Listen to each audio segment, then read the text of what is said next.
With long COVID cases on the rise and the disease poorly understood by most, the world desperately needs solutions now. We're bringing together key international experts in the field, medical professionals, researchers, clinicians, as well as patients, those with first-hand experience of long COVID, to discuss symptoms, causes, and treatment options.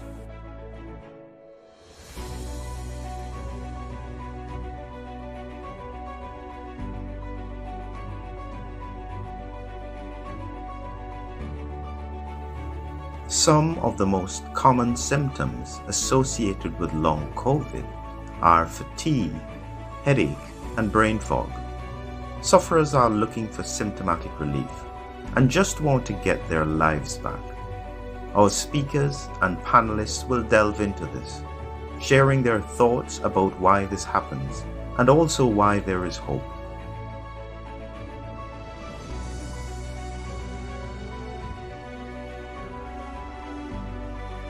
Welcome to the Long COVID Coalition. My name is Joachim Gerlach and I'm Head of Product Development at Viduto's Biotech. Together with Dr. Valentina Viduto from the Long COVID Foundation and Dr. Philip McMillan from Baig Health, we are bringing the leading global experts on long COVID to the table in order to get a deeper understanding of the various multisystemic conditions at play. Collaboration in research, diagnostics and therapies are well underway for the benefit of the long hauler communities.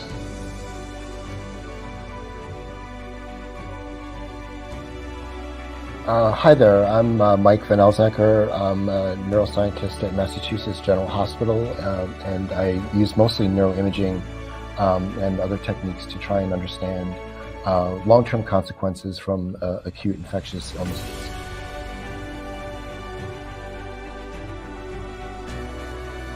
Good morning, I am Carlo Brogna, and I am from Italy. I am a medical doctor and a researcher.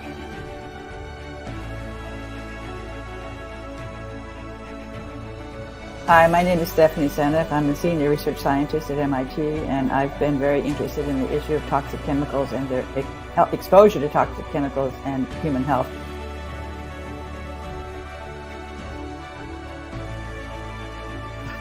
I'm Dr. Shankara Chetty from South Africa. I'm a frontline doctor. I'm a general practitioner and a natural science biologist and been treating patients from the start of COVID. So I'm very interested in understanding the vaccines and, of course, long COVID and the mechanisms behind it.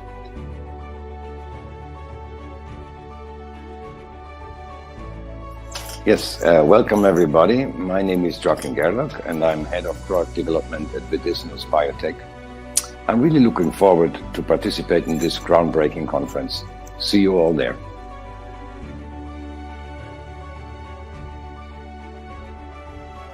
Hi, my name is Dr. Valentina Viduto and I am founder of Long COVID-19 Foundation. At the foundation, we aim to improve health and well-being of sufferers by contribution to long COVID diseases understanding and treatments. To do this, we work with organizations and individuals of medical professions, scientists, and long COVID advocacy groups to promote awareness of long-lasting symptoms, rehabilitation, and treatment challenges. This Congress will help us expand our knowledge base and seek for novel solutions addressing problems which will be discussed.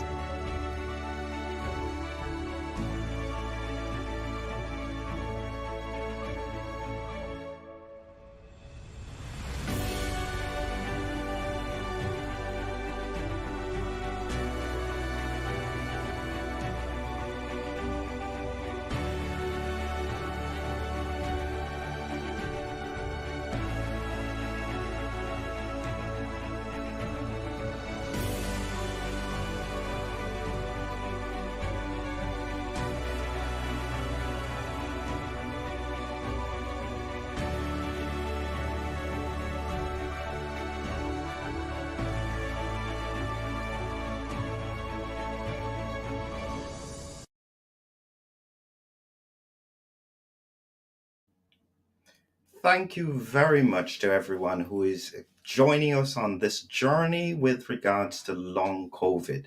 I'd like to take the opportunity to mention to you all about the vision and the idea of a long COVID coalition. And we really have to give thanks to Joachim Gerlach for using his expertise in terms of bringing people together to find solutions for this tremendously impactful disease. Now, what we have to do is that we are all still independent researchers. Say, for instance, I still do my independent research. I will still do my independent consulting with patients, and everyone else will continue to do that. However, there is an opportunity for everyone to pull together in a way that we can all work collaboratively to find solutions for patients with long COVID. And so with great pleasure, I'll bring in all of our panel and our speakers, and I'll ask them to very quickly introduce themselves and share a quick thought about what they are, and then we will start our presentation. Have I got everybody here, I think? Am I missing anybody? Because this is a full house. There is Mannan. Okay, wonderful. So yes, so thank you everyone for joining us. This should be a tremendous opportunity for us to discuss some of these ideas. We've got 3 speakers, and there are 6 panelists, including myself. Each speaker has about 20 minutes, slightly longer for Carlo because of language right at the beginning. And each speaker will then have 2 panelists to discuss with them for about 15 to 20 minutes about the presentation. The purpose of the panelists is to try and simplify the concept so that everyone is able to come away from this presentation with a good understanding or a better understanding of long COVID. So the first thing that we will do is we'll just ask everyone to introduce themselves quickly, just in about 10 or 15 seconds. And so I'll start with Valentina, and just make sure you're unmuted, please. Yes, hello, Dr. Valentina Viduto, and I am founder of Long COVID Foundation. Today I'm a panelist, and I will help you to learn on gut-brain axis and learn more about the bacteria. So looking forward to it. Thank you. And Mike? Hi there. I'm Mike van Elzakker. I'm a neuroscientist at Massachusetts General Hospital and Harvard Medical School. I'm going to talk a little bit about neuroimmune communication today. Okay, thank you. Joachim? Yeah, very big welcome from my side. I'm excited for the second conference we are holding today, and I'm a panelist today. I'm head of biotech. And we'll ask a lot of questions today and not speak much. Okay, wonderful. Hi, I'm Leo Galland. I'm a physician and an independent researcher in the US. I'll be speaking today about the gut-brain connection in COVID-19 with an emphasis on the gut microbiome. Excellent, thank you. Hi, I'm Dr. Shankara Chetty from South Africa. I'm a natural science biologist and a frontline worker. I've been looking at COVID from a clinical perspective from the start of this pandemic and hoping that we can get more insight into long COVID. Excellent, thank you. And Stephanie? My name is Stephanie Seneff. I'm a senior research scientist at MIT. I'm the author of this book, Toxic Legacy, How the Weed Killer Glyphosate is Destroying Our Health and the Environment. The book talks a lot about the gut microbiome and the interaction between the gut-brain axis. I'm a panelist, so I'll just be asking some questions today, but I'm looking forward to hearing the presentations. Excellent, thank you. And we have Carlo. Hi, I'm Carlo Brogna. I am a doctor in the research of Craniomed Group, Italy. And today I will speak about the toxin and the SARS-CoV-2 and the long COVID condition. Excellent. Thank you all very much. Where is Mannan? I think I've Mannan. I think I've lost Mannan. Mannan, Dr. Mannan Baig has been on our panel before as a speaker, and he's from Pakistan, and he's focused on neurology and some of the neurosymptomatic patterns that occur in long COVID. And I think I've just temporarily got him back. Go ahead. Yes, go ahead, Mannan. I'm Abdul Mannan Baig. I'm the lead researcher of infectious disease group at Aga Khan University. Today I'm invited as a panelist in the second coalition conference. Thank you very much. Excellent. Thank you all very much. Yes, so appreciate that from everyone. And so what we're going to do is we're going to go straight into our presentations, and we will start with Carlo. And I'll just move everyone out of the screen temporarily, and I'll bring back our panelists once Carlo has finished his presentation. So wonderful, Carlo, and I'll just bring up your screen, and you can get straight ahead with your presentation. Thank you. Okay, good. Good. Thank you. Good evening and good morning, wherever you are in the world. So I am Carlo Brogna and a doctor in the research of Cranium Group Italy. Cranium Group is a research facility, and we collaborate with other two facilities, one in Milan and one another in Naples. We also collaborate with the group of Professor Piscopo, Department of Biology, University of Naples. I thank the Long COVID Foundation Committee for inviting me. I am very honored and hope you will be stimulated by my presentation. Let's go. So, my presentation is based on toxin-like peptides, oligopeptides that we have been fortunate to observe in COVID-19 patients. I have noted that this issue has a lot of discussion in these past weeks. I want to clarify a few points today. The things you will hear do not deviate from the current knowledge, but it is, in my opinion, and it had an aspect that had not been considered yet. In the first part, we will review together some concepts on long COVID, neuronal receptor, and acetylcholine signaling.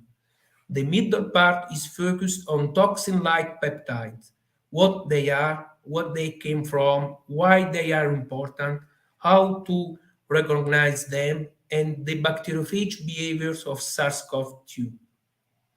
In the last part, I will describe how this new observation can have clinical and industrial implications. I will not discuss or address this topic, vaccine, hydroxychloroquine, ivermectin, or the other product. This presentation reports only what we have tested in the laboratory and in our clinical practice. According to the WHO, the post-COVID-19 condition occurs in individuals with an history of probable or confirmed SARS-CoV-2 infection, usually 3 months after the onset of COVID-19.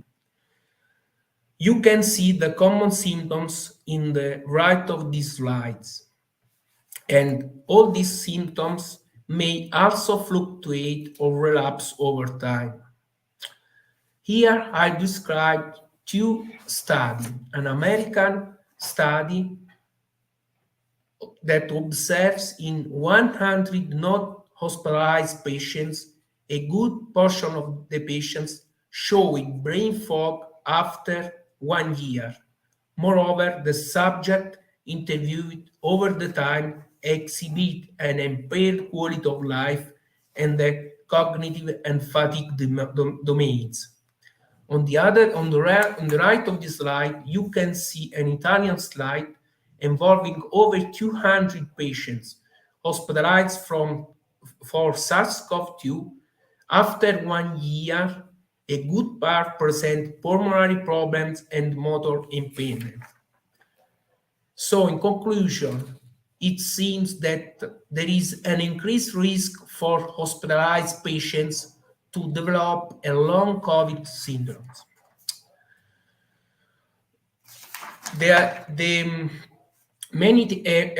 Many authors have seen that in COVID-19 patients, there is an increase in coagulation status. This also is evident in other viruses, such as HIV, HCV, dengue virus, influenza virus, and Ebola. In this line, so the coagulation has a huge role. The Guillain-Barré syndrome could be as a manifestation of long COVID condition. It is usually rapidly progressive but self-limiting inflammatory polyneuropathy. 25% of the patients with Guillain-Barré syndrome had recent Campylobacter jejuni infection. Double infection of Campylobacter and other coronavirus was also found in the past. And also with Zika virus or poliovirus was shown with this syndrome. The post-acute sequelae of COVID-19 meet the diagnosis criteria of myalgic encephalomyelitis chronic fatigue syndrome. This syndrome begins with a viral infection. Immune dysregulation driven by SARS-CoV-2 may also promote the collective imbalance of the human body's microbial and viral ecosystem. Let's focus on the one symptoms particular, the hyposmia. Hyposmia is known as a prodromal symptom of many neurodegenerative diseases. It is involved with the cholinergic system and also other coronavirus in the past was linked with the hyposmia. In this slide, we can see some conditions in which it is possible to observe hyposmia. Parkinson's disease, dementia, schizophrenia, myasthenia gravis, Alzheimer's disease, other coronavirus infection, poor industrial hygiene, and also snake bite. So, there is a conflict in my mind, because from on the one hand, we can observe that the patients with hyposmia and the infection of SARS-CoV-2 ranking the symptoms from a few days to 3 weeks in many of the patients. On the other hand, the epithelium of olfactory bulb that should be affected by the viral replication takes 60-90 days to regenerate. So it is a flaw in the neural transmission. Is it a flaw in neural transmission, or it is a disruption of the olfactory epithelium by the virus? And this is important to show this slide to concentrate the importance of the autonomic nervous system. Few concepts. The autonomic nervous system regulates most of our biological function, breathing, circulation, and more other. It is divided in sympathetic, parasympathetic, and enteric system. Its activation occurs through the interaction of macromolecules and receptors. However, we must remember that many molecules can bind the same receptor, and this link is variable over the time and depend on many factors. The most important receptors of this system are nicotinic and the muscarinic receptors. So the effect can be prolonged when the toxin bind these receptors, and the toxin bind this receptor may many times abnormally activate these functions.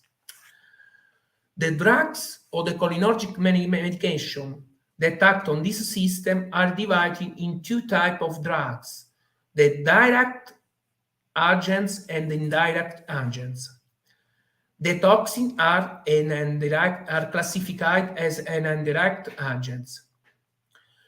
And it is important to note that the indirect saturated agents inhibit 2 enzymes very important, that are the acetylcholinesterase and butyrylcholinesterase enzyme.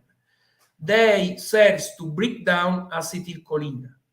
So when the level of acetylcholine increase dramatically, this enzyme decrease, and the dosage of these enzymes as recommended Nakayama, is very important in COVID-19 patients as a prognostic factor.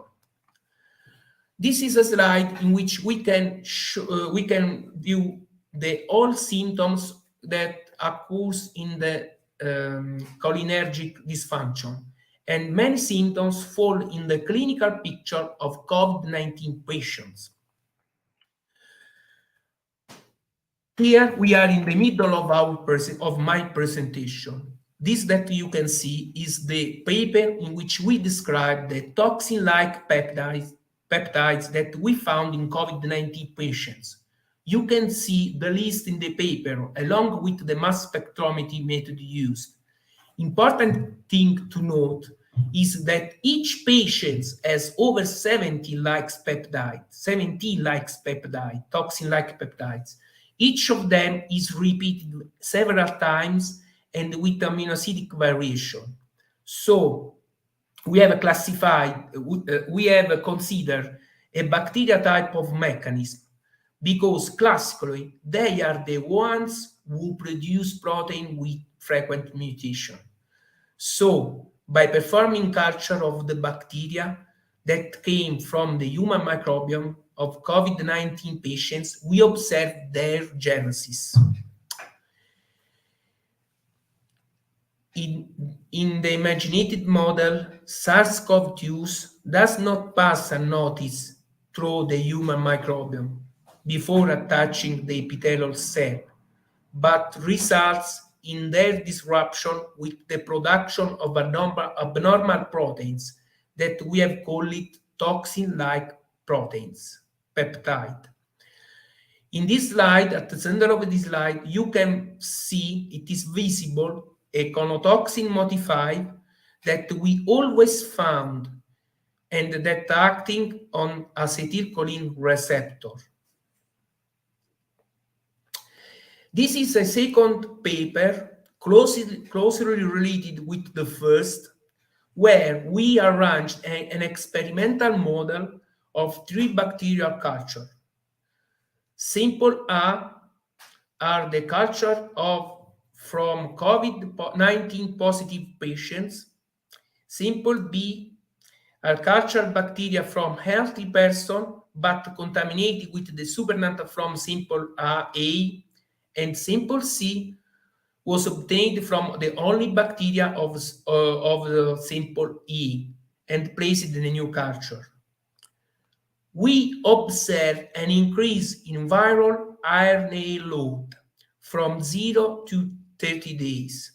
At this point, we also performed the antibiogram to observe the viral load and observe that the viral load continued or not to increase with some antibiotics. And these 4 antibiotics on the right of the slide stop the viral RNA load. At this point, we investigated under microscope. We performed the electron microscope scan to better see the virus and bacteria interaction. In addition, we have seen if the proteins of the virus with the immunofluorescence microscope increase in our bacterial culture. And as you can see in this diagram, we report the increase of viral proteins after 30 days of culture. All internal control were made with mass spectrometry. At the fluorescence microscopy, you can observe in the merged image how gram-plus bacteria are linked with the signal of nucleocapsid protein of SARS-CoV-2. We compared new generation sequencing data before and after 30 days of bacterial culture. In the presence of SARS-CoV-2, some bacteria increased and others decreased. Therefore, we wanted to experiment with the bacterium of genus Doria, the formation of lytic plaque, with the supernatant containing the SARS-CoV-2. But what I consider the definitive experiment test was this one, in which we add the nitrogen isotope N15 in our bacterial culture of 30 days. And after another 7 days, we observe the presence in mass spectrometry of the isotope of nitrogen in viral proteins, nucleocapsid and spike proteins. So at this point, we have no more doubt. So SARS-CoV-2 has a bacteriophage behavior. The most interesting data is about bacterial toxin. Phospholipase A2 and conotoxin and other toxins that we have found, they continue to be produced by the bacteria behind 30 days. And also when the supernatant was removed with the SARS-CoV-2, the bacteria continue to produce them. But the novelty is that bacteria continue to be active, and so bacteria stop producing toxin very, very slowly. And at this point, we have tested the same antibiotics of the first experiment, and we observed that some antibiotics decrease their toxin release. The surprise was that amoxicillin and with clavulanic acid and rifaximin had the good efficacy. This suggests that the things are much more complex than we think. One class of bacteria may produce toxin, and another class of bacteria are involved in the bacteriophage mechanism. This slide shows our internal industrial data. It is an observational analysis of 100 COVID-19 patients who were symptomatic, not hospitalized, and treated with antibiotic by us. We noted that if the treatment is started immediately at the first symptoms, we have a clinical cure period of less than 7 days, compared to when it is delayed or if other drugs are combined, or compared to use of the single antiviral.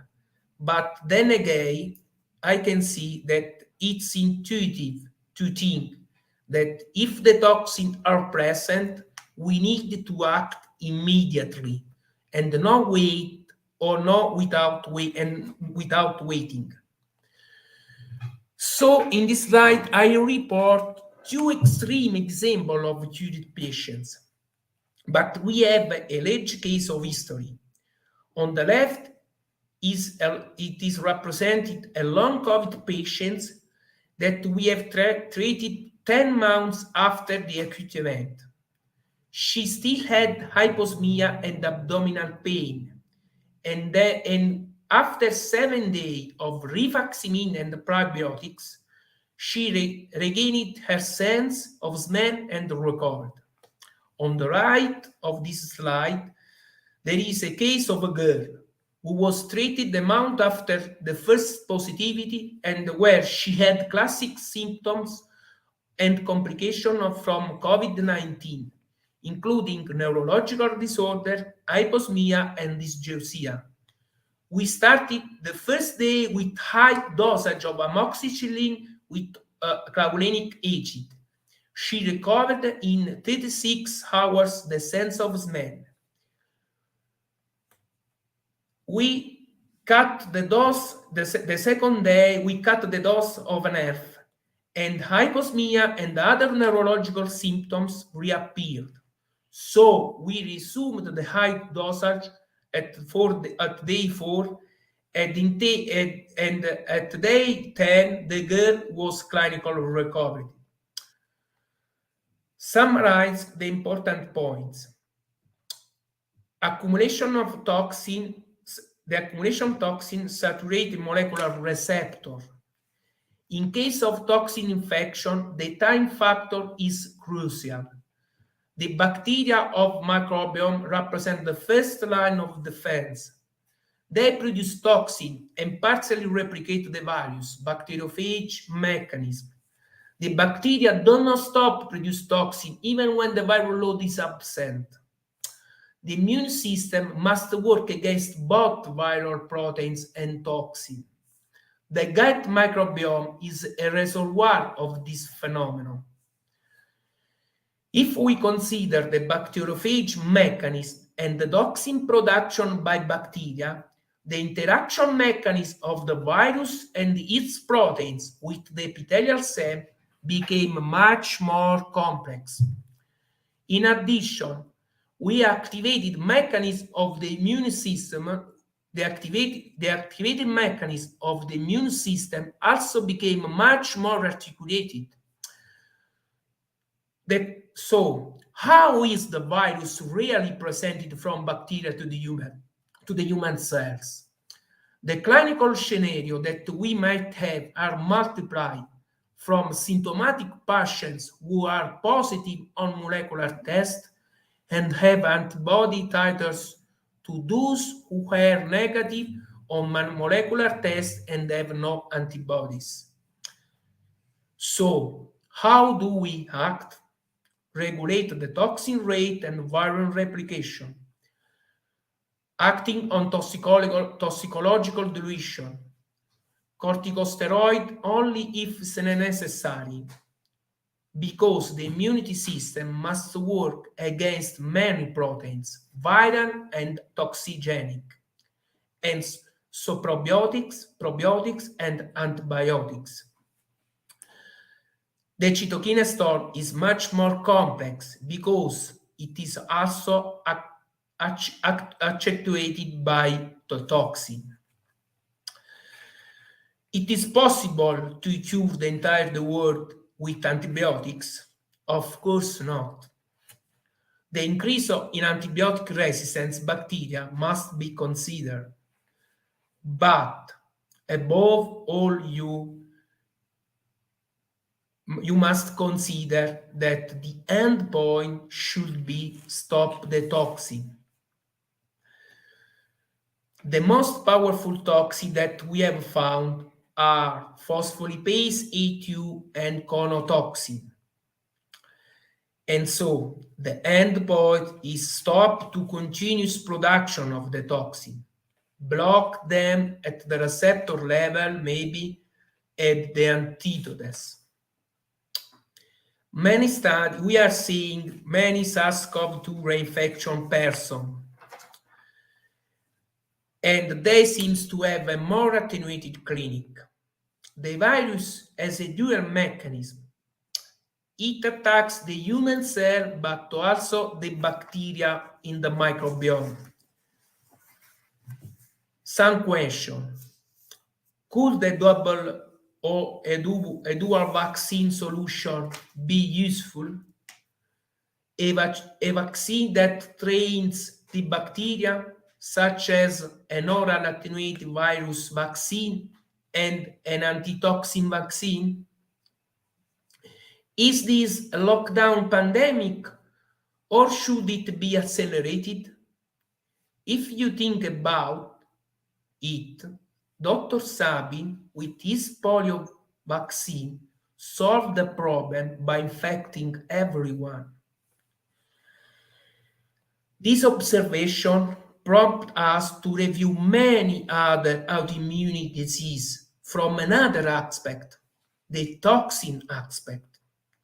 One day, maybe, we will be able to engineer bacteria, giving them resistance against this type of viruses, making them produce toxin and antitoxin, but also proteins that are indispensable for the human. Bacteria must be seen as a resource, not as a problem. At the end, many studies show us that the presence of the virus is in the stool for many days. And on the other hand, we observe the bacteriophage mechanism of the virus. So it's clear that there is the cycle of urban wastewater among the routes of spread. It is also clear that after this examination, the weather determinant is not the sun or the heat, but the frequency of rainfall and contamination of rainwater. How to intervene? It is necessary to decrease the bacterial load of the wastewater at this point. Thank you so much, and God bless everyone. Thank you very much, Carlo. This is actually quite huge. And what I'm going to do is I'm just going to bring in our panel to be able to discuss some of what you have said. And before I step out and let you talk to the panel, here is what one person said. It says, they are already considering you for a Nobel Prize, Carlo, because of this kind of work. So I'll let you get on the discussion. We have about 15 to 20 minutes with the panelists. So I'll let Joachim and Stephanie get on with that discussion. Okay. Should I start off with a question? Please do, yes. Stephanie. Okay. Yes, I want to say a fantastic talk. I'm so excited to see this role of the virus as a bacteriophage.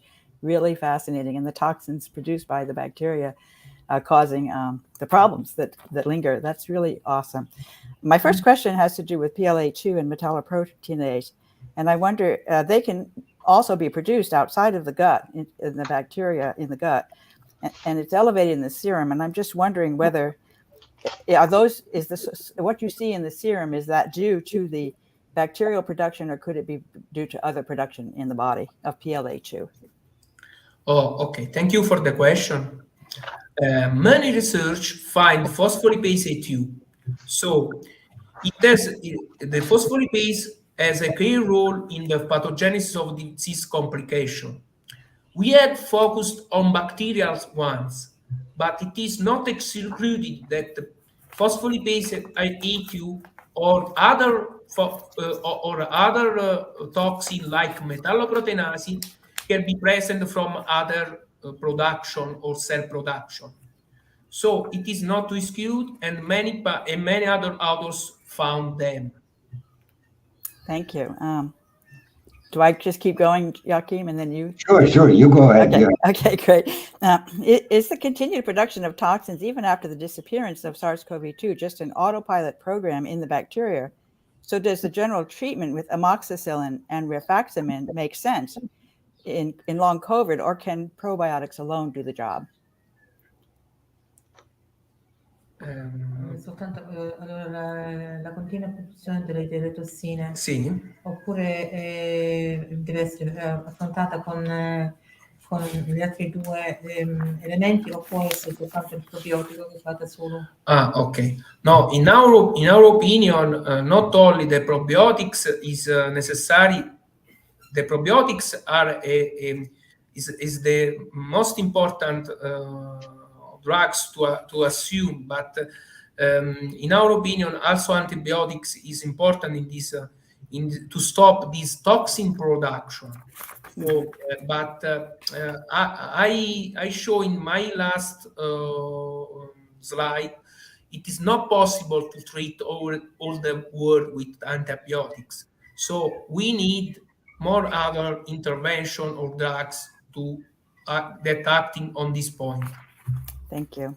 Thank you. My third question, previous publications talked about PLA2, but you could also mention many other phospholipases besides PLA2. Or do we need to monitor all of them, or is PLA2 the important one, the primary one? Okay. Yes, we found not only phospholipase A2, but also other type of bacterial phospholipase and phosphodiesterase.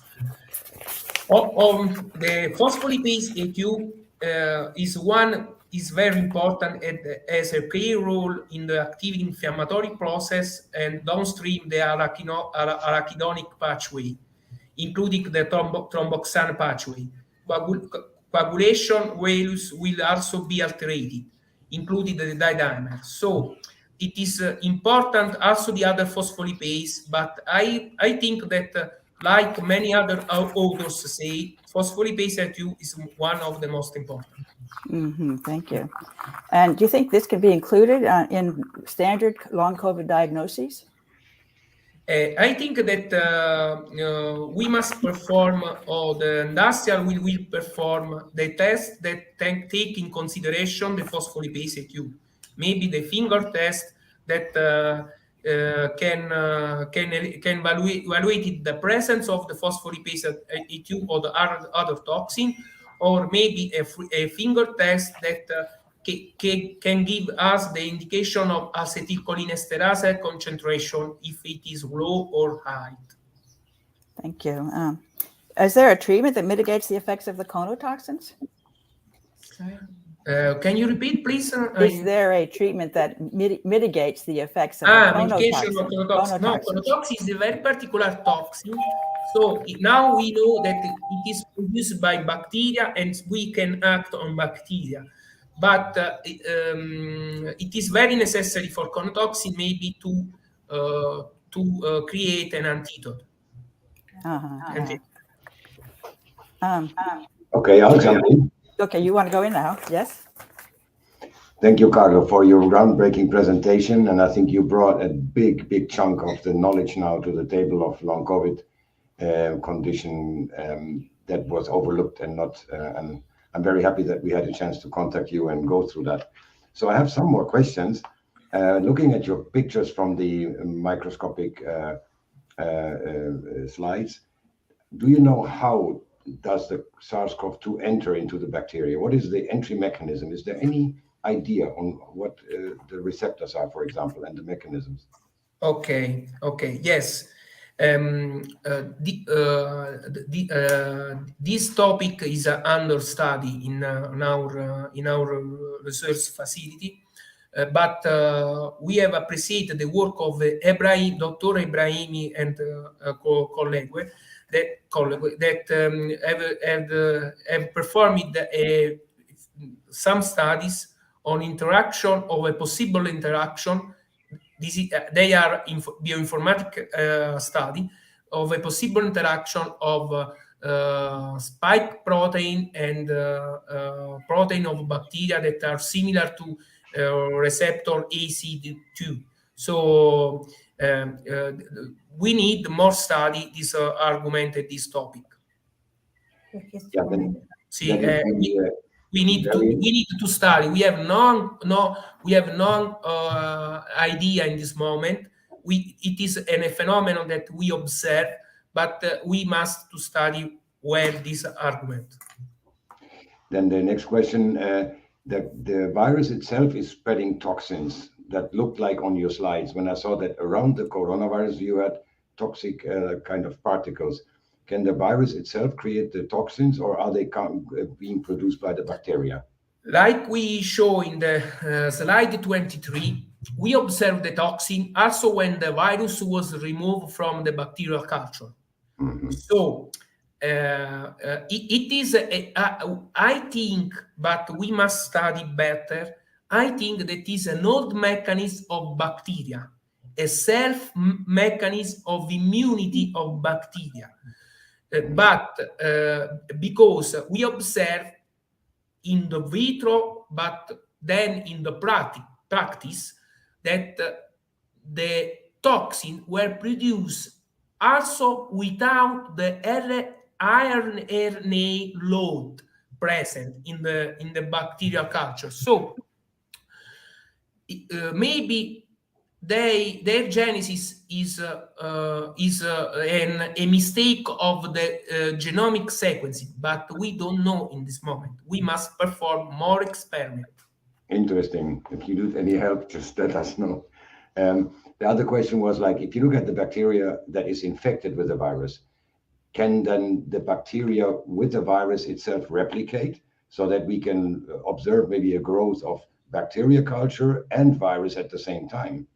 Is that happening? Yes, in our culture, we observe the proteins increase of the virus and also the toxin increase of the bacteria, the toxin increase. So, and in another culture with other two bacteria, the Doria genus, we have performed the two plaque assay with Doria genus and the Faecalibacterium pastrazinae, that and in this bacteria we observe a lytic phenomenon.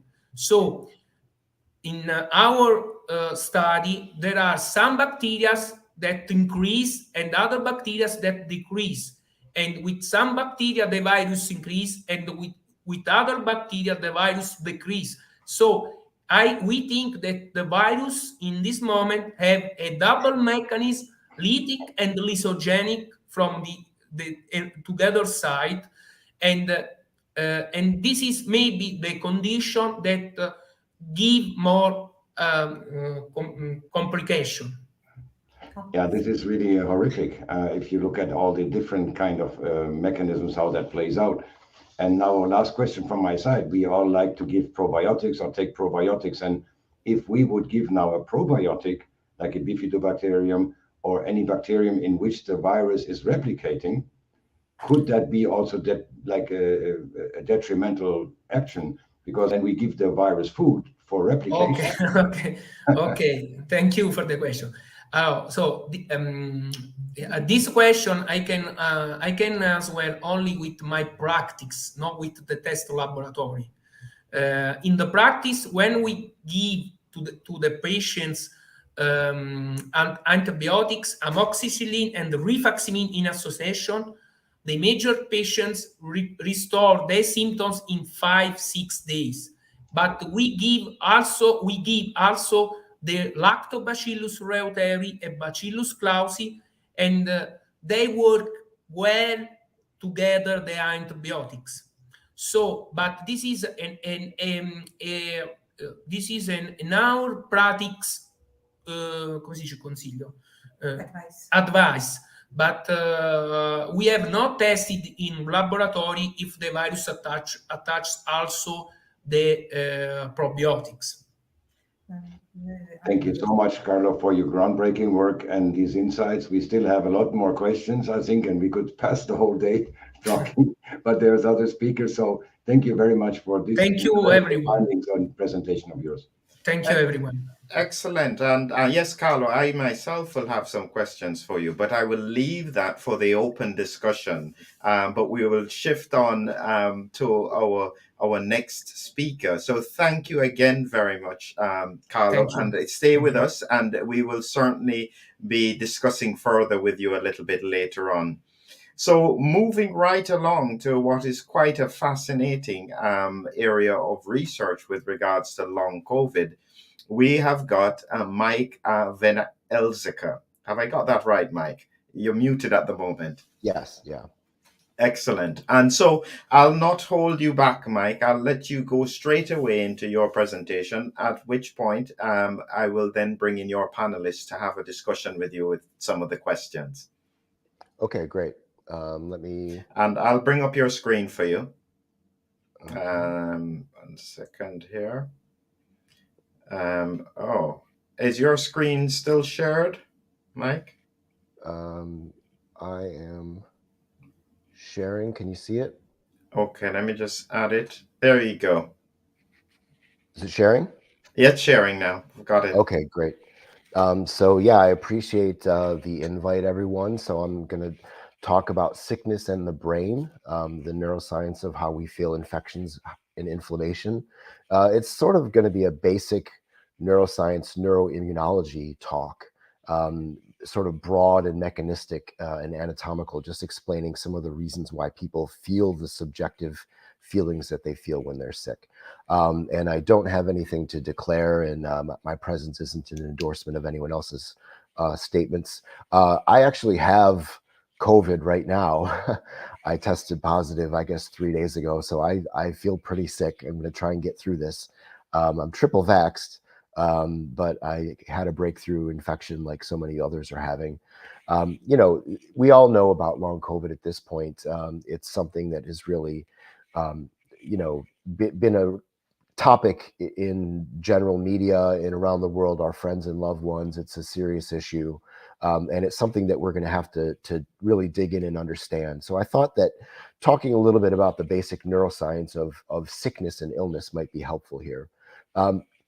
This is a study from Hannah Davis and her collaborators. It's a group of essentially patient scientists and patient advocates, I suppose, where they followed people with long COVID early on and talked about the symptoms that people were experiencing 7 months after their onset.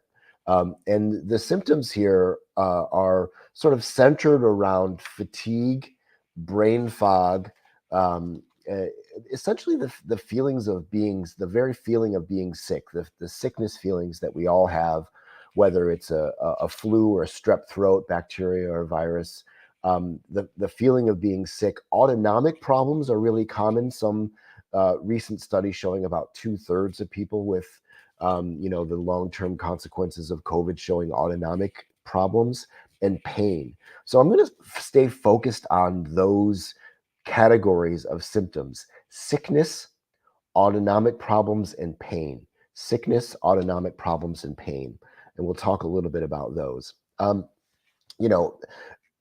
Many of us have been working in the world of myalgic encephalomyelitis for many years.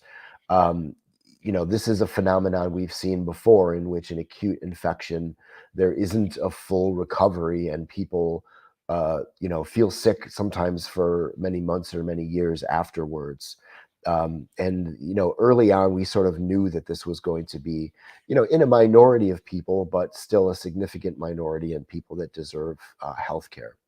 So if we look at the symptoms of myalgic encephalomyelitis, it's very similar to those symptoms that I just talked about in the long-term consequences of COVID. Now, with COVID, there's going to be some people who have lung damage, tissue damage. They were in the ICU and had a rough intubation. And those are particular types of insults, problems that aren't quite the same thing as ME/CFS, but there's going to be an overlap with ME/CFS. And again, if we look at the symptoms of ME/CFS, without going through them all, this is the international consensus criteria. It's striking that they're also focused on sickness, autonomic problems, and pain. Sickness, autonomic problems, and pain again. If we look back at when the term myalgic encephalomyelitis was first coined in a 1956 Lancet article, in which the clinician at the time wrote into the Lancet saying, look, we've had these outbreaks. If you look here in the middle column here where it says virus, some of the times we knew what virus was causing the outbreaks, and some of the times we didn't. This is before PCR was invented. And yet it was causing this long-term problem. The term benign here just meant that it wasn't killing people like polio sometimes did. But it wasn't meant to say that it was minor, just that it wasn't killing people. So what you can see here basically is that several different kinds of virus, to the extent that they knew, were causing these same consequences, or apparently similar viruses are causing the same consequences. It's worth noting too that there's other the word post in big quotes, I think, post-Ebola syndrome here, for example, where people have an acute Ebola infection, they survive, and then they go on to have symptoms that include musculoskeletal pain, headache, in this case, ocular problems, but centered on those same symptoms.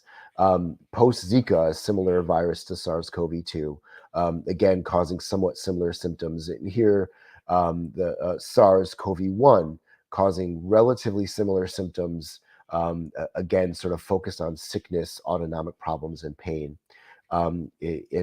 People just describing these same symptoms. So we wrote about this a little bit in a review article early on, trying to make the world understand, for one thing, that this isn't quite as mysterious, I think, as we sometimes hear. We do have some understanding of what the mechanisms are. We do have some understanding from, for example, post-Ebola, quote unquote, that in that case, the Ebola virus was still around. When they finally tested in sanctuaries, they tested semen, and even in the eyes, there was live viable virus in those cases. And there's some accruing evidence that the same may be true in so-called post-COVID.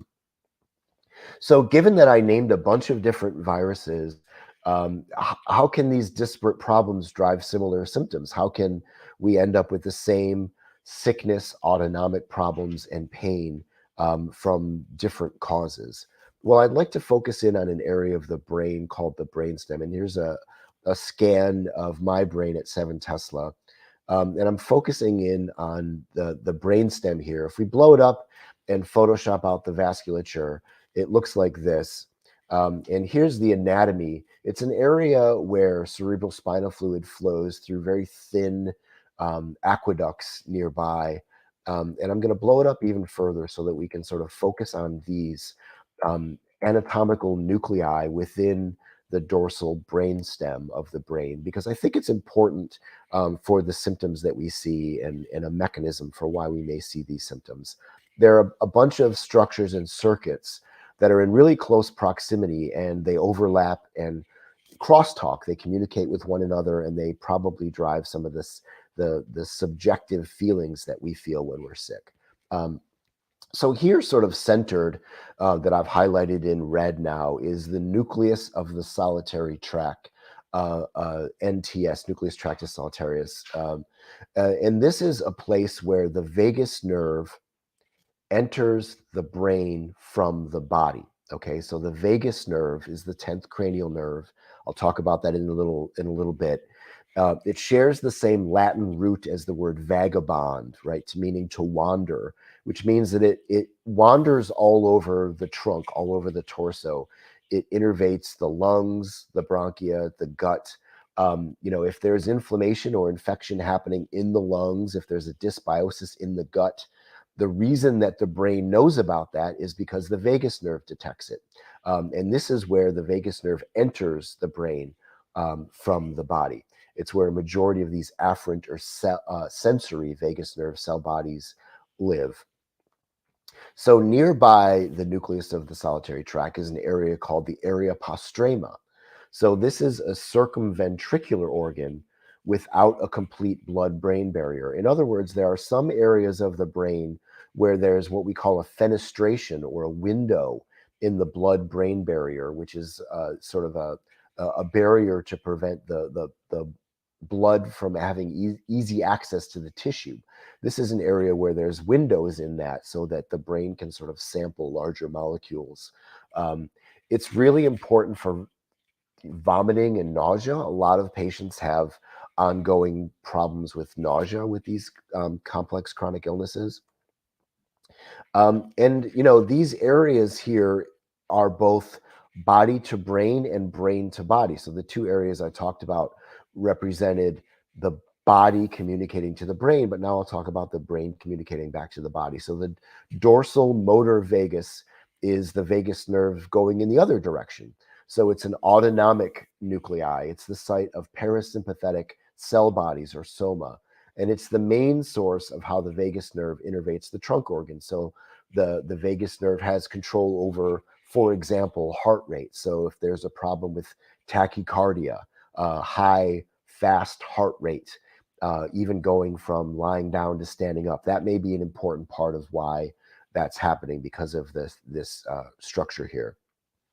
The dorsal reticular nucleus down here in red is important for inflammatory pain transmission. Now notice what I've talked about so far are sickness, autonomic problems, and pain, right? So the very feeling of being sick is the nucleus of the solitary tract, which I'll talk about in a little bit. The autonomic problems are represented at least partially by the dorsal motor vagus.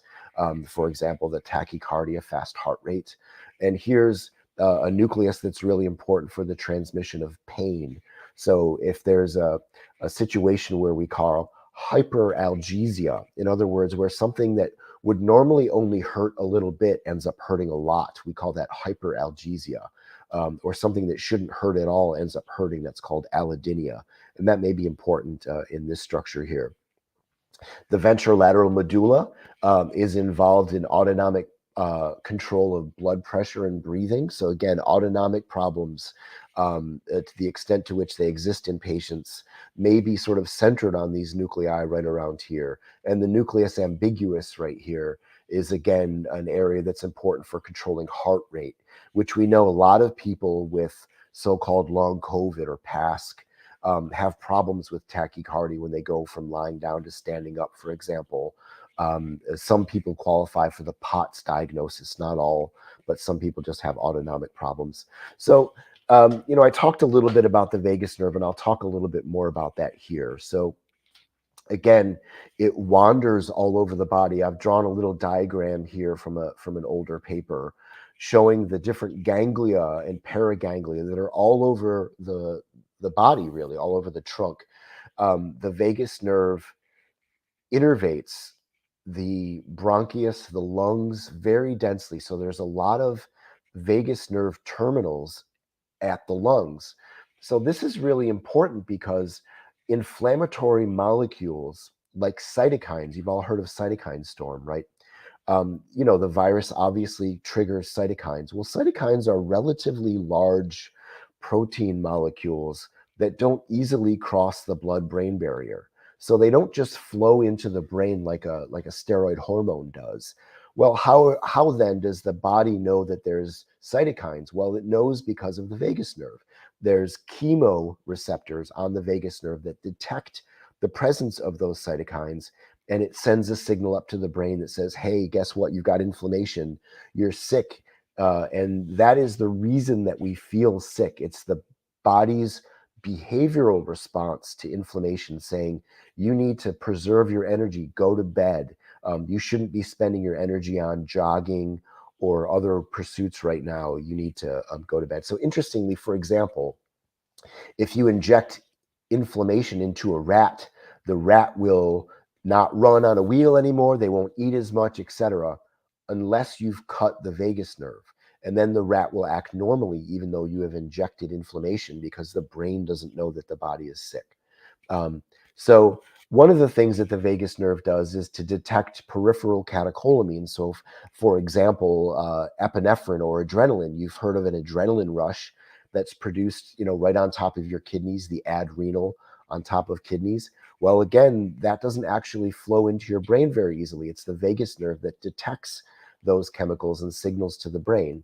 And it also detects local immune signaling molecules in the way that I've just described. So cytokines, inflammatory proteins are detected by the vagus nerve. Now, importantly here, because the vagus nerve wanders all over the trunk, the inflammation can be local. So you could have a gut dysbiosis, for example, inflammation in the gut. And it doesn't even have to be inflammation flowing through the entire circulatory system. It doesn't have to spill over into the blood, for example. It can be local. And because the vagus nerve has so many branches, it will detect that. And that will drive the feeling of being sick. So it surveys the gut microbiome. That's a major job. And it initiates the central illness response, which includes, as you might guess, the feeling of being sick, autonomic problems, and pain. So these ongoing symptoms that people may feel from different forms of illness. And we can measure that with PET scanning, brain scanning, which is one of the things that my lab is doing right now, is studying this in so-called long COVID, measuring inflammation in the brain. So when there's immune cells in the periphery, here I've drawn a monocyte and a macrophage, they don't easily cross the blood-brain barrier. So I want to talk a little bit about how the signaling happens. When these immune cells detect either pathogens, that's a virus, a bacteria, they activate. They sort of turn on, and then they produce cytokines. Now, one way that they could affect the brain is if they flowed right into the brain through the blood like a hormone does. Now, that doesn't really happen all that much. It happens a little, but not all that much. So another way that it happens is crossing the circumventricular organs. There's about a half a dozen of those circumventricular organs, including the area postrema, which I had mentioned before. So the cytokines, inflammatory molecules, can flow across those circumventricular organs and affect the brain and cause the feeling of being sick. Or interestingly, The immune cells themselves can be taken across the circumventricular organ and they can enter the brain. This is actually a way that some pathogens have evolved to have a Trojan horse mechanism for infecting the brain. They infect the immune cells and then the immune cells are brought into the brain. But another way that these cytokines can affect the brain is when they're detected by the vagus nerve.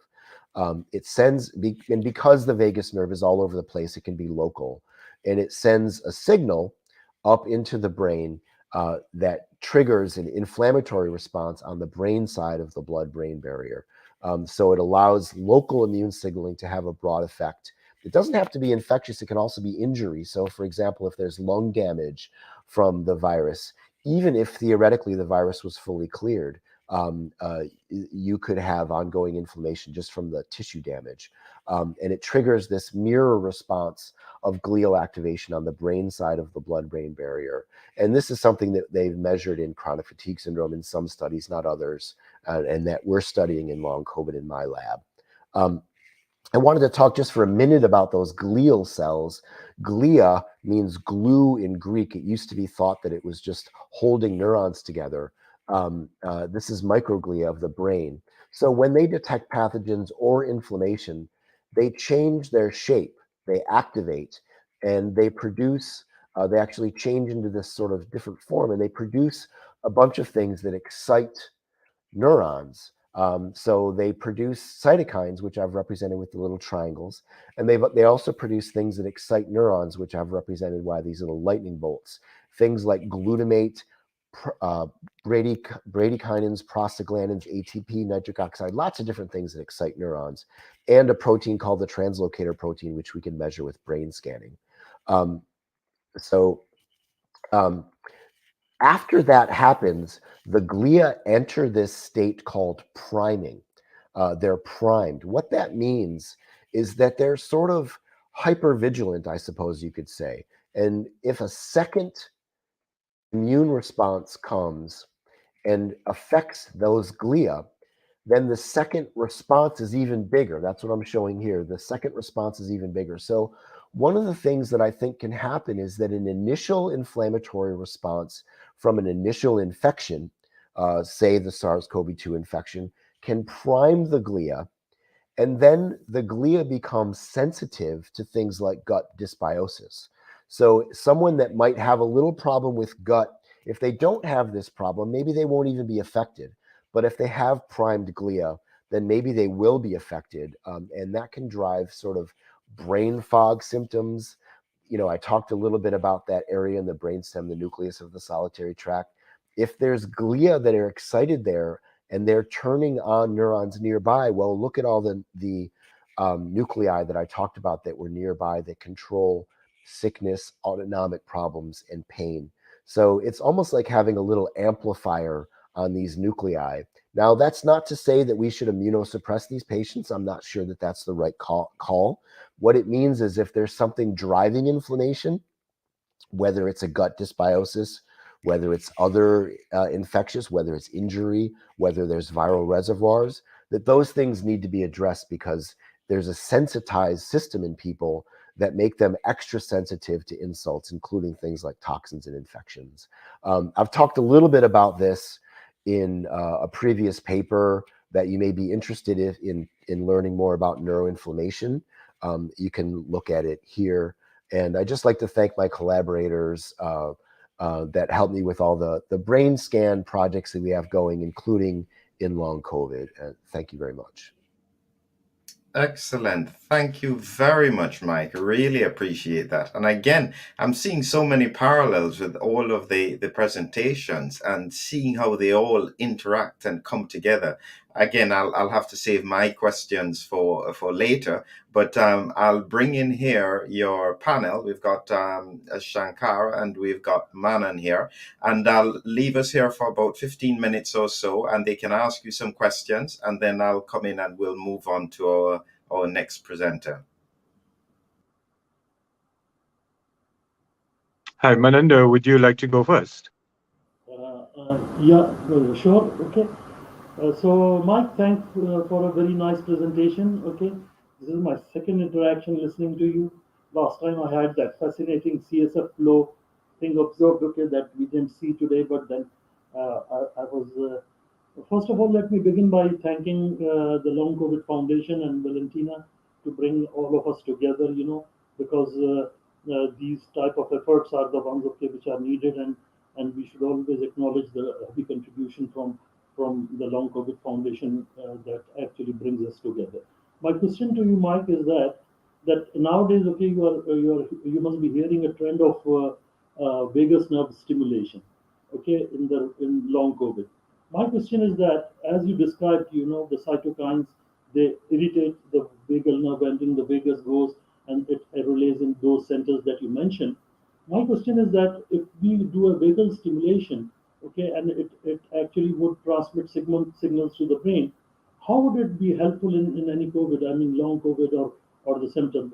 At the end of the day, it's a stimulation, be it cytokine or electrical stimulation. So I want your thoughts on this, please.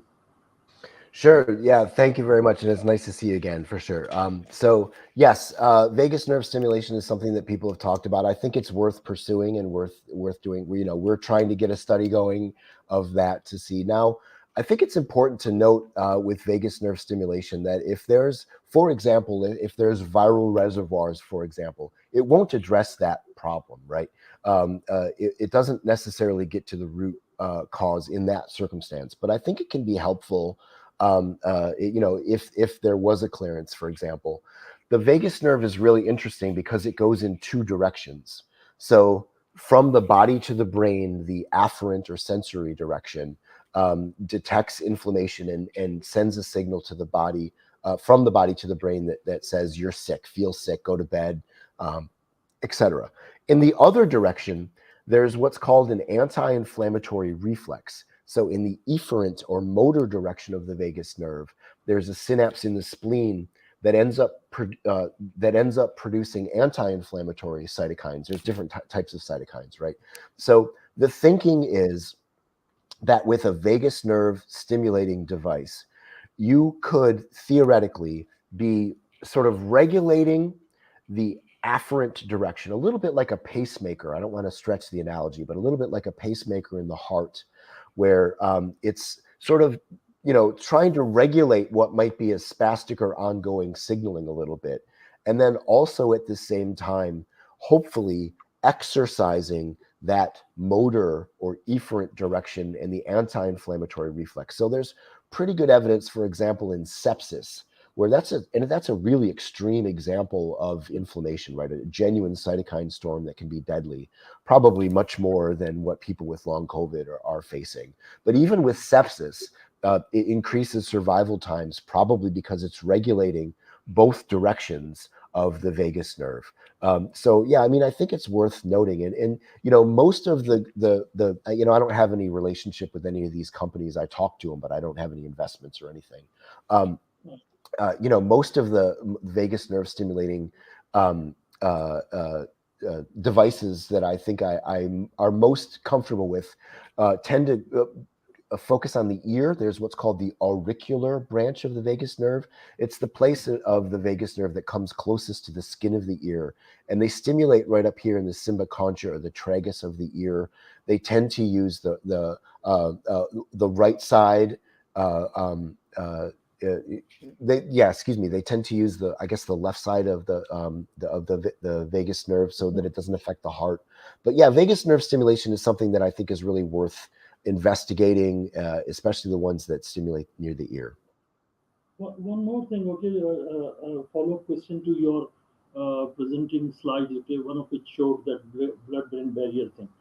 My question is that with the COVID infection, and when I say COVID infection, I mean active COVID infection, won't the blood-brain barrier be already breached by the SARS-CoV-2, okay, as it passes through cerebral circulation, slowly interacts with the endothelium? So if it's already breached it, those cytokines that you were mentioning, okay, they are in the blood. They are just like an easy track to go to the brain. So what are your thoughts that initial SARS-CoV-2 infection can affect the blood-brain barrier very initially in the stage of the infection, and then the cytokines have got a free pass to cross across? Yeah, I mean, the SARS-CoV-2 virus is capable of neurotropism. We know that. Whether or not that's what's causing most deaths, I think, is probably, maybe not so clear, less likely, but it clearly is capable. And the circumventricular organs, the choroid plexus, for example, are unfortunately a place where the virus can infect. And have an effect. And the choroid plexus are they're circumventricular organs that are the place where cerebrospinal fluid is produced. And this is an example where the virus, to the extent that it can get into blood, can end up interacting with the brain and penetrating into brain. And yes, you'd have two problems there. One is that the blood-brain barrier would be disrupted or enlarged in that circumstances. And then the actual just cells right there would be producing cytokines as well, right, locally, which would have a profound effect on the brain as well. So yeah, it's sort of bad news if that happens, I think. And blood-brain barrier is something that I think is an area of research that's really important to understand long-term consequences. The brain is very demanding of oxygen. It uses a lot of vasculature. Okay. So, very quick, a last question, we know that responses like fever, actually we evolved it evolutionarily. They help us, by providing us rest. My question is that if a cytokine transmits impulses via vagus to the brain and it alters our behavior, that it wants us to rest more, isn't it a defensive thing? I mean, removing it, do you think is a good choice, or you think that this evolutionary thing should be kept upon for some time? Because it's a thing that we developed as a defensive mechanism. Yeah, I mean, I agree with that. I think it's a tough thing for people to understand, is that something that is subjectively bad, like pain, is there for a reason, right? It's there as a defense. So is sickness. The very feeling of being sick is evolutionarily preserved for, hundreds of millions of years, because it is a signal. It's the behavioral aspect of the signal. Go to bed, you're sick. Fever is a good example where it's part of the innate immune response. If a pathogen has evolved to replicate in a host, it's probably evolved to replicate it at 98.6 Fahrenheit or 37 Celsius. So raising the temperature makes it a little bit harder. Cytokine to brain signaling through vagus does mediate fever as well. So yeah, I mean, I don't think you want, this is sort of my problem with immunosuppression in general. At some point, you have to immunosuppress. If someone's going to die of a cytokine storm, then you have to save their life. But I'm not so sure that that's the right call with the sort of chronic lingering symptoms, because it will make people feel better, which is the tantalizing thing, because feeling bad is part of the immune response, but it may not address the actual root causes. And those ought to be addressed better if we're going to actually get people better, instead of sort of temporarily making them feel a little bit better. Thanks, Mike, for your great presentation. Really enjoyed it. Dr. Shankara? Thank you, Dr. Baig. Dr. Elzakker, I got a few questions. We've seen that Omicron has a propensity for neurotoxicity. I've seen a lot of patients presenting with neural symptoms, burning of hands and feet. There seems to be a spinal nerve root involvement in some, where they developed a sciatic kind of pain, those kind of presenting symptoms. And it ranges to a sudden onset of from patients becoming very depressed to mild psychosis and psychiatric issues. And we've established that we have a cytokine-like or a hyperimmune response after about a week of initial viral infection. Now, the cytokine release is seen to be the trigger for these peripheral neuropathic kind of symptoms. And these kind of patients respond well to suppressing those cytokines, and it tends to suppress the pain, being the root of the problem itself. But with vagal nerve stimulation, causing the sick feeling, which is usually a physiologic process in trying to help you recover, is it your contention that this mechanism is because of prolonged inflammation somewhere else in the body, that the continual vagal nerve stimulation is causing the prolonged feeling of being unwell? Right. So it's a good series of questions there. So obviously an ongoing inflammatory signaling will cause the sensation of being sick. That is sort of a straightforward possibility. But because of the phenomenon of glial priming that I mentioned before, that can be quite oversensitized. So glial cells in the central nervous system are relatively long-lived cells. So they can live for something like 8 years. Some different kinds. They're replaced by their own replication. They're not replaced by circulating stem cells, and so there's probably some phenotype preservation across time. So in other words, if the glia become primed from an initial inflammatory insult, they're probably going to stay primed for a long time. And so I think that one of the things that can happen is if someone has a primed glia, that what normally most people could handle in terms of gut dysbiosis or ongoing problems probably will be a little bit sensitive in those folks with a primed system. So I think that is an example of where the ongoing signaling from body to brain through vagus doesn't really have to be all that profound, I would suspect. So that's one of the things that I think. And in terms of the neuropathy, it is true that there's an inflammatory component to that. Neuropathy means, for people listening, there's nerves way out near the skin that are important for pain. They're called C fibers. They're unmyelinated nerves. And, there's evidence from Anne-Louise Oaklander's lab, for example, and Peter Novak, two of our colleagues here at Harvard Med, that the C fibers way out at the skin, the intersection of the dermis and epidermis, become damaged and start to retract. Almost certainly inflammation is part of it. There may be other mechanisms that we're looking into as well that I think could be interesting. That may be part of why there's part of the diffuse pain that people can feel, sort of soreness and things like that. Unfortunately, that can happen way out at the skin or anywhere along the pathway all the way up.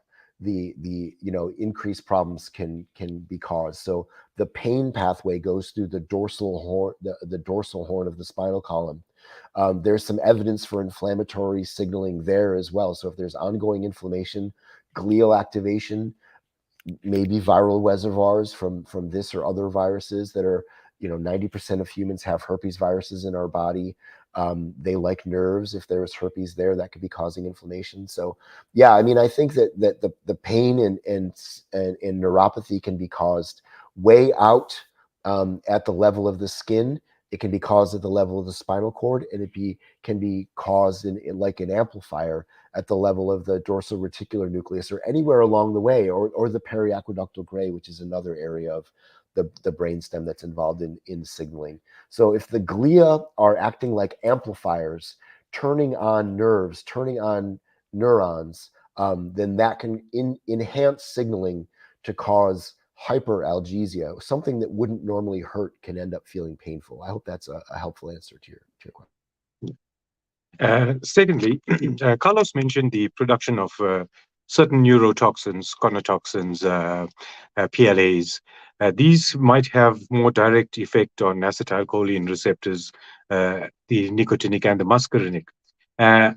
Will there be an interplay in neurologic illness with long COVID between the exposure to these directly acting toxins and, of course, the global inflammation they can cause and the gut dysbiosis we see?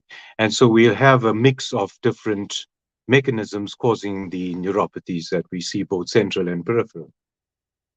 So if there are some sort of metabolite or mediators that affect acetylcholine signaling, that would, of course, have profound effects on vagus nerve. When acetylcholine was first discovered by a German physiologist, 100 plus years ago, he first named it Vagus because it was the stuff of the vagus nerve. So acetylcholine is a really profound neurotransmitter for vagus nerve signaling, and is especially in its sort of parasympathetic output, control over heart rate and things like that. So if there's something that's directly affecting acetylcholine, some toxin or metabolite, then that would really, I think, profoundly affect the function of this system in a way that you'd have to address in order to get people better. Thank you. Thank you for a great presentation. Thanks for the questions, Excellent. guys. Thank you very much for everyone here. And again, we'll ask you all to hold on, but we're going straight away into our next speaker. And I'll take you gentlemen kindly out of the screen to Dr. Leo Galland from the USA. So Leo, I have the pleasure of being one of your panelists. So I look forward to your presentation, and I'm sure I'll have a number of questions for you. So I'm just going to share your screen, and can you bring up your PowerPoint on your screen first? So just okay, here we go. There we go. Got Wonderful. it. And Okay, I'll speak great. to you in about 20 minutes. Okay. First, I'd like to thank Valentina, Joachim, and you, Philip, for inviting me to present at this conference. I'm going to be talking about the role of the gut-brain axis, and in particular the microbiome in long COVID. Now, that's the way we do it. Okay. I will start with an overview of the gut microbiome and its systemic effects. Look at the way that these effects impact brain function and repair, the impact of COVID-19 on the gut microbiome, and the way that the gut microbiome may impact the course of COVID-19 and the risk of long COVID. And then consider the gut as a reservoir for persistent SARS-CoV-2 infection. I'll be looking at research that's been done by many different people, and suggest some of the strategies that I've advocated for therapeutic modulation of the gut microbiome to either prevent or reverse long COVID. Now, the big surprise of the Human Genome Project was the relatively small size of the human genome. We have about 25,000 functioning genes, despite tremendous complexity and diversity of our species. In contrast, rice shows relatively little and is the fruit of this particular plant, Oryza sativa, has almost twice as many genes that have evolved over 15 million years. So how do we as humans manage to do so much with so little? There are many scientists who believe that the answer to that is the human microbiome, which contains about 4 million genes. Now, genes are the templates for creating proteins, and there are two major types of proteins that are produced: structural proteins and enzymes. And enzymes are catalysts of biochemical reactions. The gut microbiome basically represents the body's largest and most diverse ecosystem. There are about 100 trillion microbes there, 95% of the total, and there are more microbial cells in the gut than there are human cells in our body. Understanding the microbiome really requires answering two basic questions: who's there and what do they do? Well, what they do is they produce a tremendous number of proteins, either structural proteins or enzymes, and those enzymes alter, create, destroy, and recycle. They do it to nutrients, they do it to toxins, to hormones, to human secretions. They may make nutrients more or less bioavailable. The structural proteins in particular stimulate the immune responses. Both the proteins and the structural proteins may modify systemic metabolism. They definitely alter gut immunity. They compete with pathogens. They activate the enteric nervous system, which connects directly with the brain. Much of that connection is through the vagus nerve, but not all of it. And they influence protein function in brain and muscle. Now, the structural components of the gut microbiome are recognized by the innate immune system's pattern recognition receptors. microbial metabolism of host secretions and ingested substances yields products that impact human cellular function. Over 90% of the chemicals circulating in your blood originate with your gut microbiome. We know this from looking at germ-free animals who have no microbiome, and they have a tiny fraction of the number of chemicals that are found in circulating in blood compared to wild-type animals. Now, some of these substances are neurotoxins.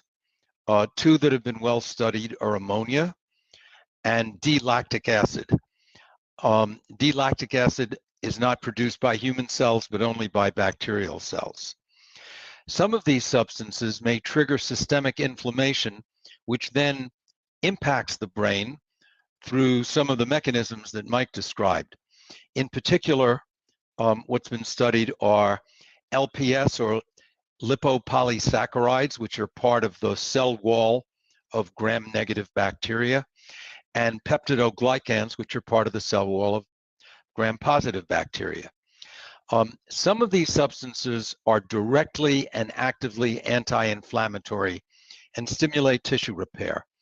And probably the most important and certainly the most studied of these is a short-chain fatty acid called butyrate, or butyric acid. Now, in the brain, and butyrate being a short-chain fatty acid, passes readily through membranes.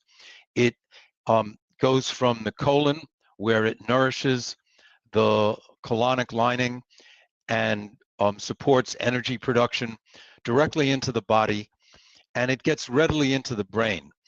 And in the brain, butyrate stimulates the synthesis of a substance called brain-derived neurotrophic factor, at least in laboratory animals, which is really an important mechanism that the brain uses for repair. Now, there's some substances that are produced that may be helpful or harmful depending on their concentration and other factors. One of these is hydrogen sulfide, a gas. Hydrogen sulfide in the brain actually is neuroprotective, but in the gut causes inflammation, although it may depend on whether you're dealing with the stomach or the colon. And then there's a short-chain fatty acid similar to butyrate called propionate, or propionic acid. And although many benefits of propionic acid on peripheral metabolism have been demonstrated, in the brain, propionic acid may contribute to autistic syndrome behaviors. Now, the question of who's there. Well, first there are bacteria, and each person probably has 1,000 different species. Second are viruses. Now, most of these viruses are bacteriophages. That is, these are viruses that inhabit bacteria, and they alter the metabolism of the bacteria. There are fungi, mostly yeasts, about 15 species. There are archaea. These are primitive species that look like bacteria, but they produce methane gas. There are protozoa, which are one-celled animals, and helminths, or worms. And virtually everybody in the world harbors these. Now, taxonomy is the organization of taxa, which is the way that we understand and classify who's there. And it goes from kingdom as the broadest category, and phylum, next broadest, down to species and strain. There's tremendous complexity and diversity of the microbiome. For example, bacteria and archaea, which look identical under the microscope, actually exist in separate kingdoms. Plants and animals exist in separate kingdoms. And these distinctions are confirmed by DNA sequencing. Lactobacilli and bifidobacteria, which are generally thought of as probiotics, they're kind of lumped together, they actually are in separate phyla. Now, humans and eels share the same phylum. So that gives you an idea of the diversity of the organisms that are present.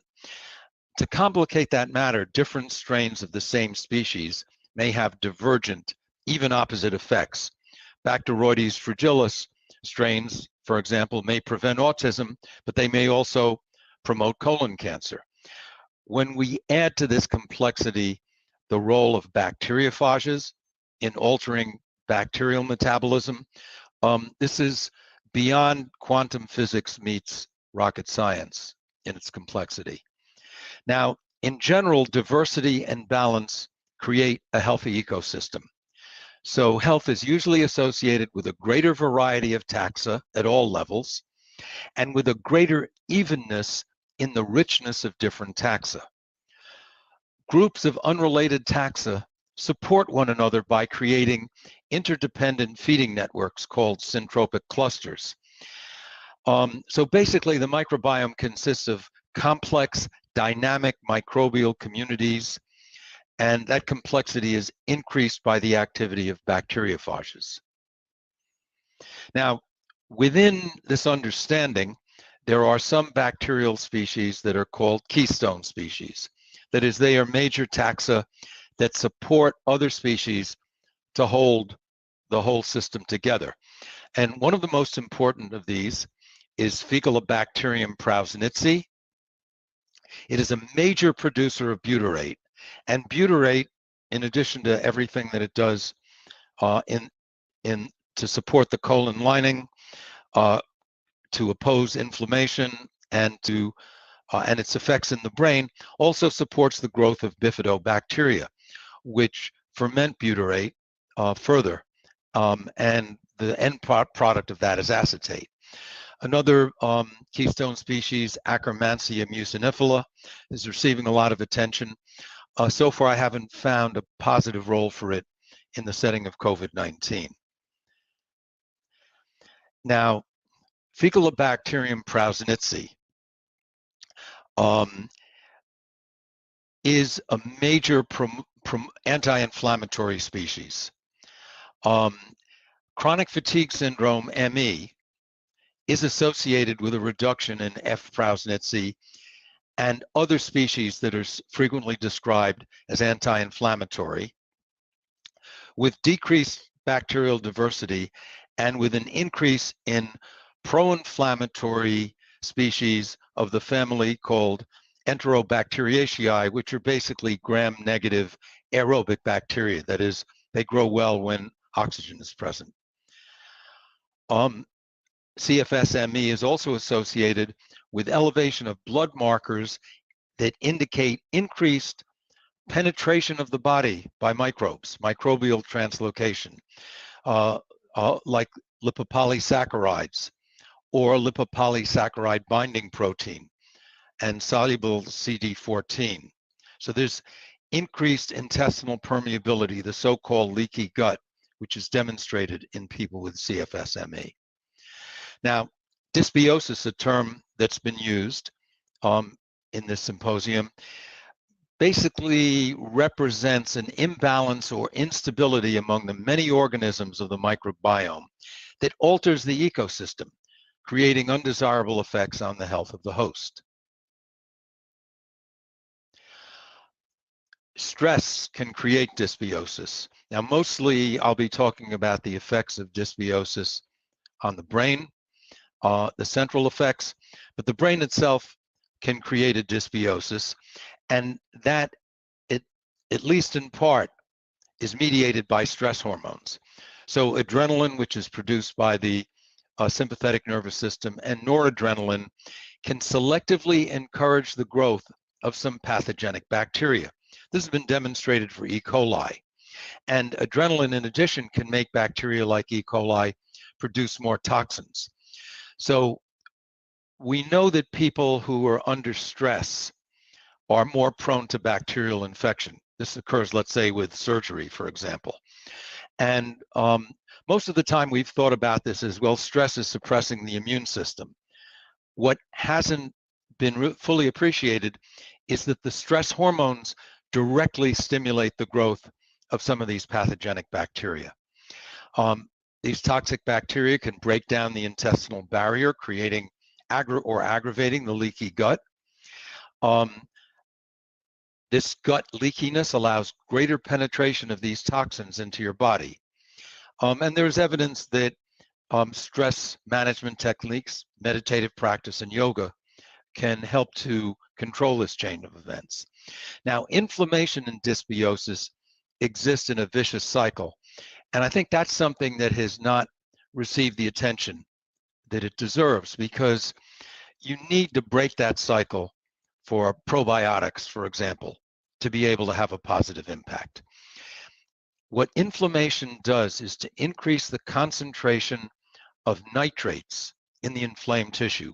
It does this by increasing the synthesis of nitric oxide, an important mediator of inflammation. A high nitrate environment changes bacterial growth patterns. Anti-inflammatory bacteria, like F. prausnitzii, tend to have their growth stunted in a high nitrate environment, whereas pro-inflammatory bacteria, especially E. coli and other gram-negative pathogens, their growth is stimulated.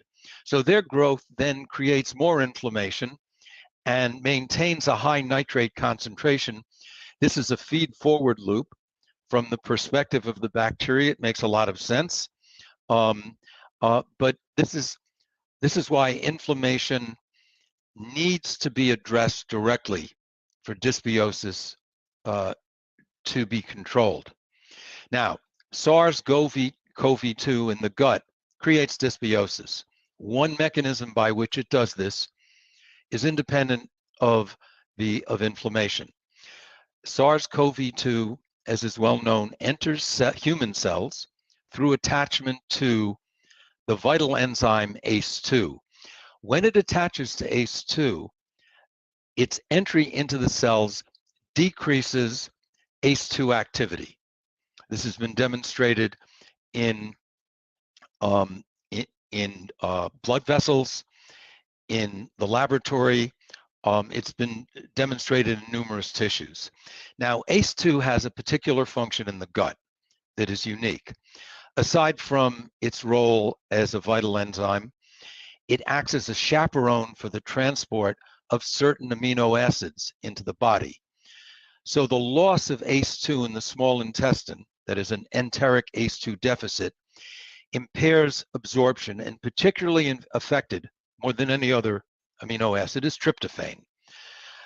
The loss of tryptophan depletes serotonin in the gut, and the loss of serotonin diminishes the synthesis of these important proteins called defensins that help to regulate the composition of the gut microbiome, prevent viral and other types of infections. So the effect of the loss of ACE2 by SARS-CoV-2 infection is to produce a gut bacterial dysbiosis. Now, there is an impact of COVID-19 on the gut microbiome that has been measured and that has been shown to persist for months. This includes decrease in bacterial diversity and an increase in the relative numbers of pro-inflammatory species. There's also an effect on the fungal part of the microbiome. There's an increase in fungal richness. Candida albicans, Candida auris, Aspergillus flavus have all been shown to increase. And Candida auris has received a lot of attention lately because it is a drug-resistant, very dangerous fungus that is killing people in hospitals. Now, researchers at University of Massachusetts found that there was one particular species that, when increased, was associated with increased mortality. And this is Enterococcus faecalis. Now, Enterococcus faecalis is sometimes used in certain probiotics. It is an immune stimulatory species. It is a potent inducer of gamma interferon, and gamma interferon plays a role in driving the cytokine storm of severe COVID. Now, the keystone depleted species is Faecalibacterium prausnitzii.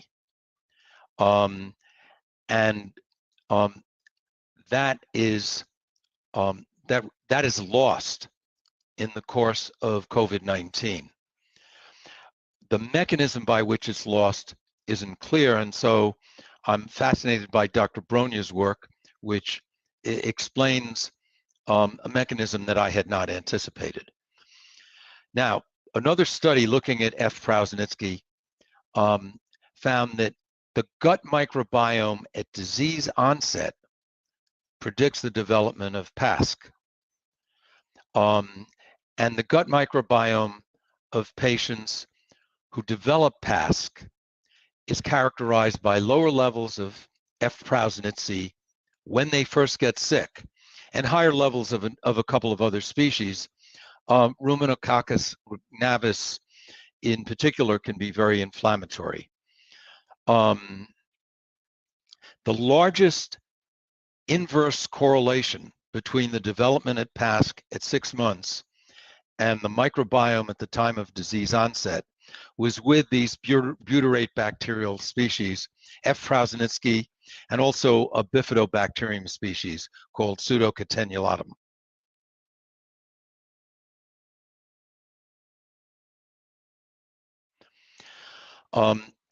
Another issue that has come up within the setting of COVID-19 is whether persisting viral infection can contribute to PASC. There are a number of studies. In the interest of time, I won't go into all of them here, but there are a number of studies indicating that it's likely that there is continuing viral infection in people who develop PASC, and this has been looked at in people with neurologic symptoms. A program that I've put together is a high-fiber, polyphenol-rich diet, which increases the growth of F. prausnitzii. Adherence to a Mediterranean diet increases F. prausnitzii. Prebiotic oligosaccharides may as well. We can raise the question, and maybe we'll try to answer this, whether that's actually desirable given Dr. Brogna's work. There are several probiotics and prebiotics that increase the growth of F. prausnitzii. And I just, I'm going to pass over the impact of the gut microbiome on cytotoxic T lymphocytes, unless you want to give me an extra minute or two, Philip. Yes, go ahead. I think that what Okay. we'll do is we'll kind of deduct it from our discussion. Okay. Yes, go ahead with that. Okay. Yeah. So it's become very clear that the outcome of COVID-19 is very much impacted by T lymphocytes, in particular cytotoxic T lymphocytes that kill virally infected cells. They play an important role in recovery from viral infection. They're critical for vaccine-induced protection against this virus. And I think there's been way too much importance attributed to neutralizing antibodies. It's really the T effector memory cells that are cytotoxic lymphocytes that are important for protection. Now, lactobacillus consumption through yogurt, fermented foods, or as a supplement increases the number and activity of cytotoxic T lymphocytes. Lactobacillus plantarum may be particularly important. And the question of whether do you want to give probiotics to people with COVID-19 because of the bacteriophage action of the virus, I think that's a very important question. I've only seen one study that might suggest an answer to that. A study from Spain, and I don't have a slide on it, I hadn't prepared for it, in which a fixed probiotic combination that included a strain of Lactobacillus plantarum was given to people who were acutely ill versus placebo. And the people who got the probiotic had a shorter course and a better outcome than people who received the placebo that did not contain the probiotics. So at least when it comes to lactobacilli, there's evidence of benefit. There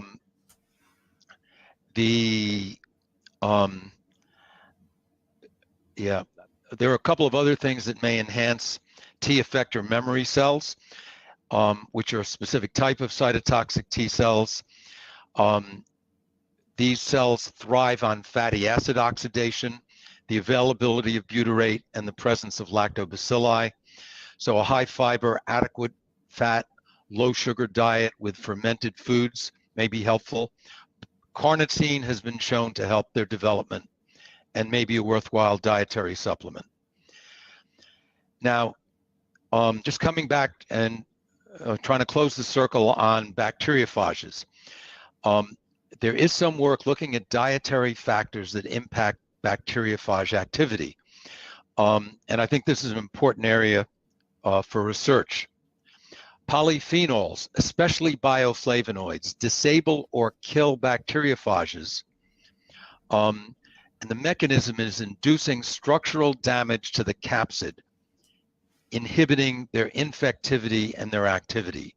Oregano oil has been shown to suppress multiple types of prophages, preventing their cellular entry and impact on bacteria.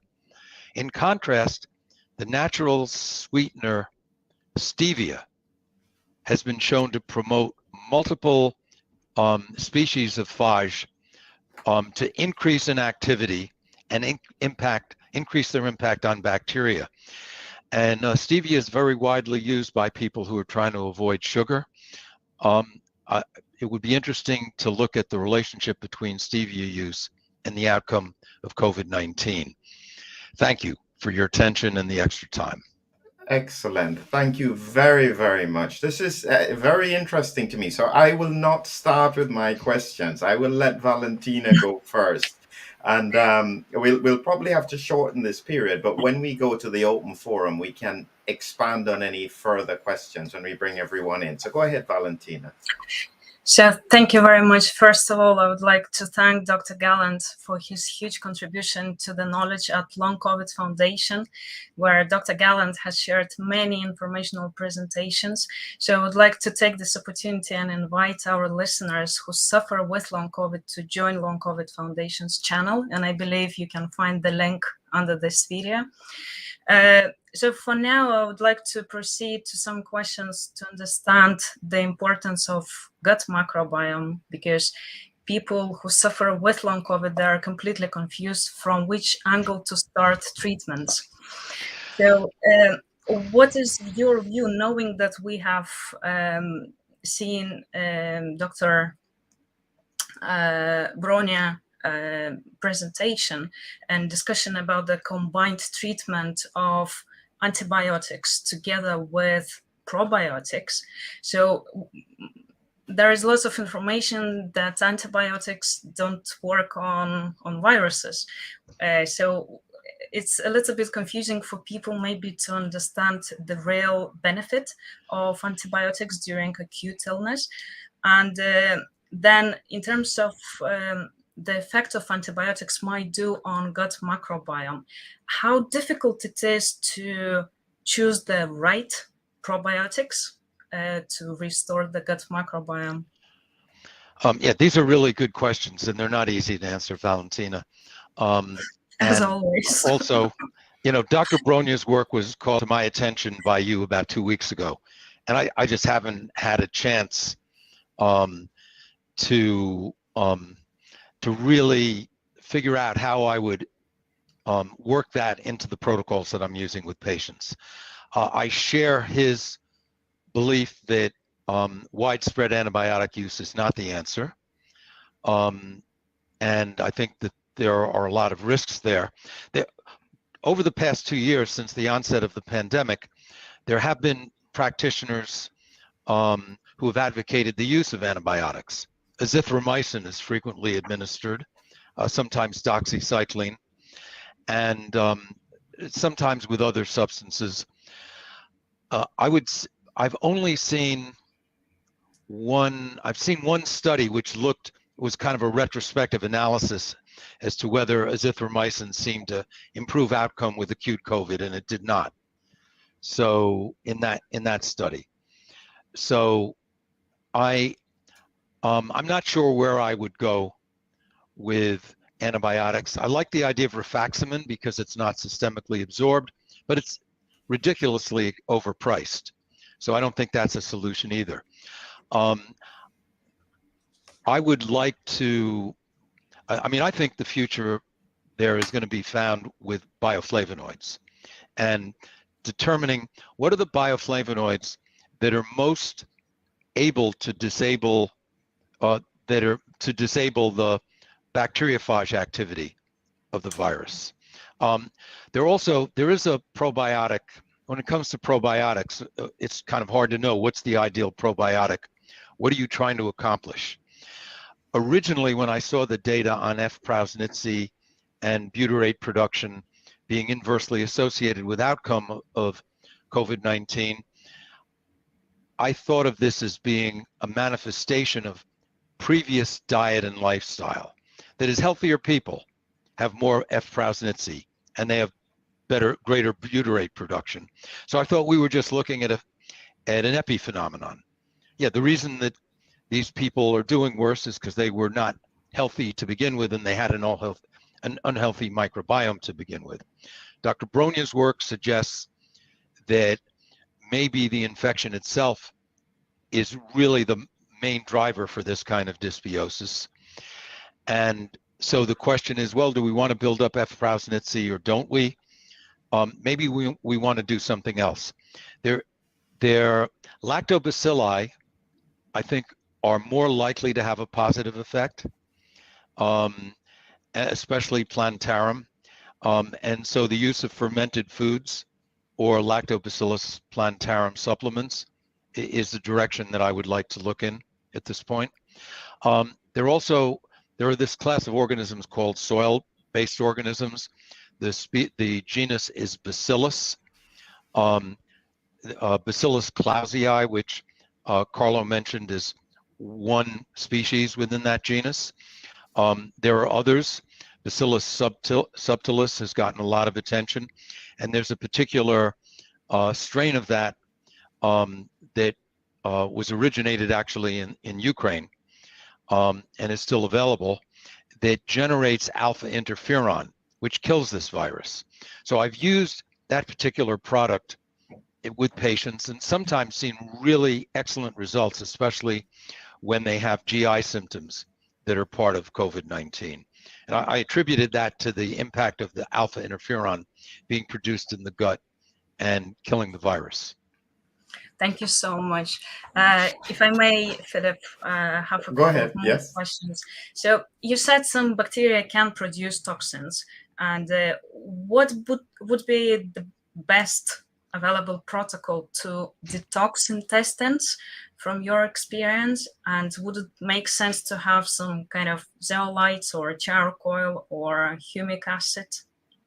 Well, all of those may be possible. I just haven't been using them. I hadn't been thinking about long COVID as really a manifestation of bacterial toxicity, but rather as the absence of butyrate producing bacteria. So my protocols have been finding ways to enhance the growth of healthy bacteria, control inflammation, which is essential, usually with substances like curcumin and resveratrol, quercetin.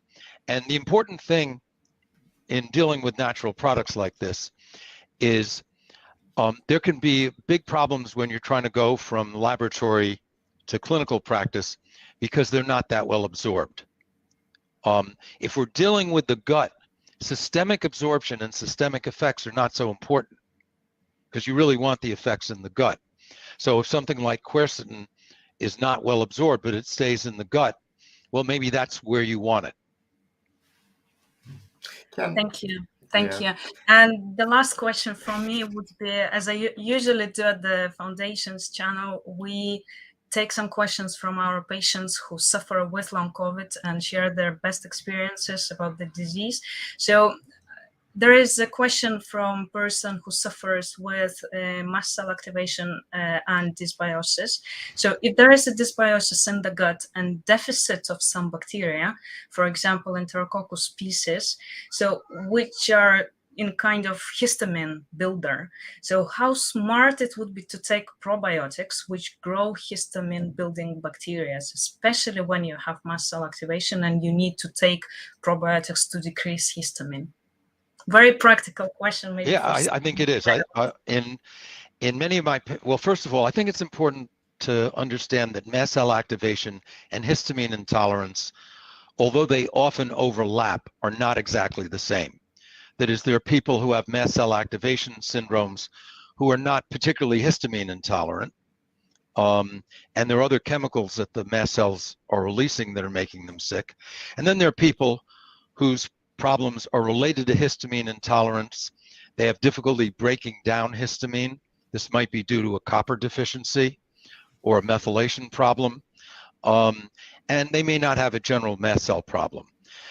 There are probiotic bacteria that either produce histamine or break down histamine. And when I'm working with patients with mast cell problems or histamine intolerance, I will generally recommend probiotics that are histamine, that break down histamine. And they're specific, and this is strain specific. This is not even species specific. Okay, thank you so much. That's all from me. I will leave my point to one because we're running out of time, but I'll ask some questions afterwards. But I'll just say, Leo, you are right on my area of research with what you've said, especially with the tryptophan bit.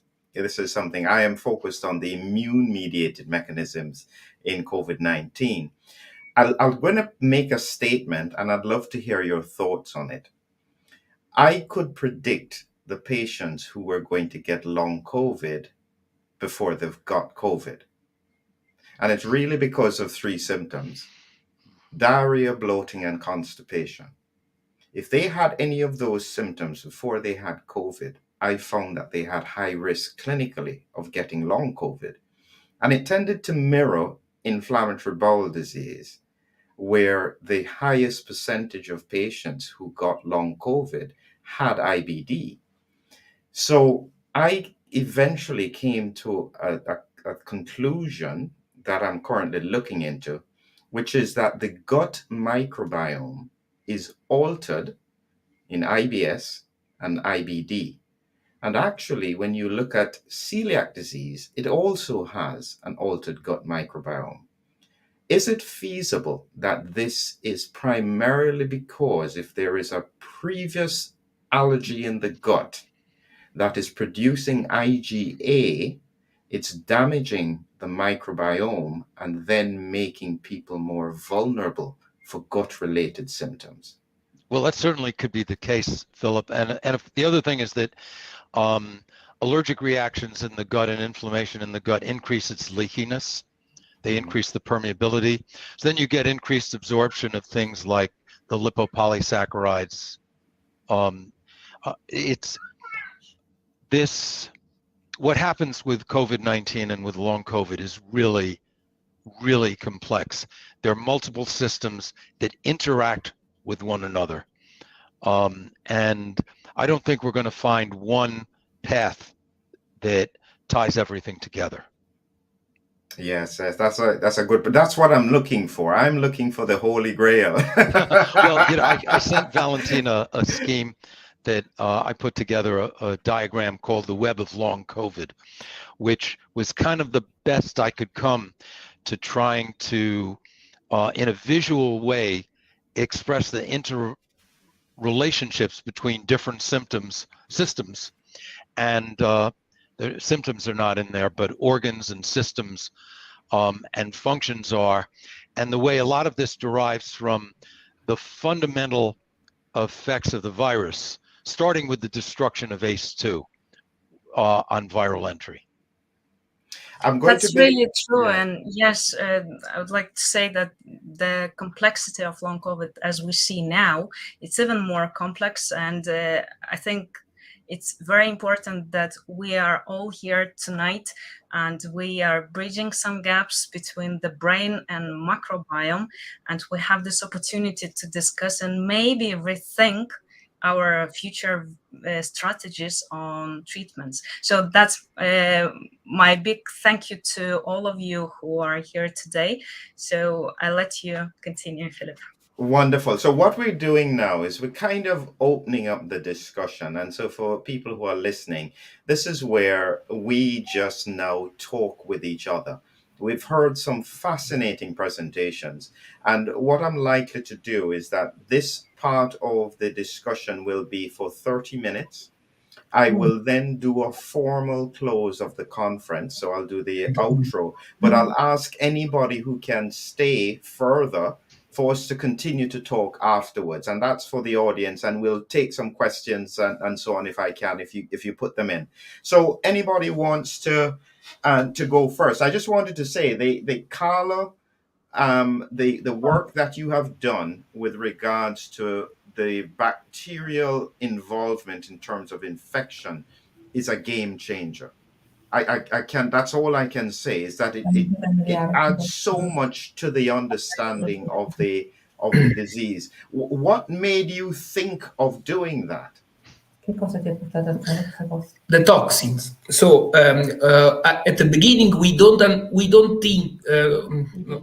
didn't realize that bacteria was was a cofactor in this disease. And when we found the toxins in the plasma of COVID-19 patients, and we observed the mass spectrometry of each toxin, we noted the variation of amino acidic. Every time the conotoxin was presented more time in the same patients, with every time an amino acidic variation. Every time 10 times, 20 times, 30 times. So when I look at this amino acidic variation, I remember of polycystonic mechanism of bacteria. And I asked me, why these toxins have variation so frequent? And maybe the bacteria produce them. So we performed the culture to found the toxin production in the fecal bacterial culture after 30 days. And the control of RNA increase was only internal control. We don't think we didn't think the bacteriophage mechanism. It was a very è stato un caso, come dire, was a case to found this observation. Yes, chance observation. Wow, tremendous. And Mike, I'm just curious from your perspective with regards to the neural symptoms, because one of the arguments has always been that the virus is continuing to replicate in brain tissue, and this is what's driving the symptoms. Any thoughts with how what you are looking at from a neural perspective could tie in with what Carlo is seeing? I mean, if the virus had penetrated into brain and was replicating, that certainly could be an explanation. But I don't think that has to be the case for there to be neural consequences at all. So peripheral inflammation can drive excitation towards the brain. So, vagus nerve to brainstem, and then it triggers what's called a mirror response on the brain side of the blood-brain barrier, where glia activate. And the activated glia kind of act like amplifiers. So that can be on stress-related circuitry, triggering depression. If someone's got some vulnerability to different forms of psychopathology, that could, drive those problems. So I don't think it has to be the case that it's virus in brain. That certainly would be bad news if that were happening. But I don't think it has to be for there to be really profound neurological consequences if inflammation or problems with vasculature were driving it. Great. Joachim, go ahead. You wanted a question? You're muted at the moment. So sorry. One question to Mike, a quick one. We are just finishing trials in animal trials in India on our phenolic compounds, the mix of these flavonoids and compounds on M1, M2 state macrophages, and we have seen already the results that it is helping to stop this activation. Would that also theoretically work on glia? Yeah, I mean, microglia are the resident macrophages of the brain. So during development, macrophages form in the yolk sac, and then during development, they sort of move to different areas of the body and take up residency. So there's resident macrophages all over the body, in the endometriosal tissue all over, and in the brain, the resident macrophages are just the microglia. So something that works on microglia, if it has brain penetrance, would probably affect the microglia as well. I'll share that with you then, and then we have a look at it. Thank you. Great. Mannan, go ahead.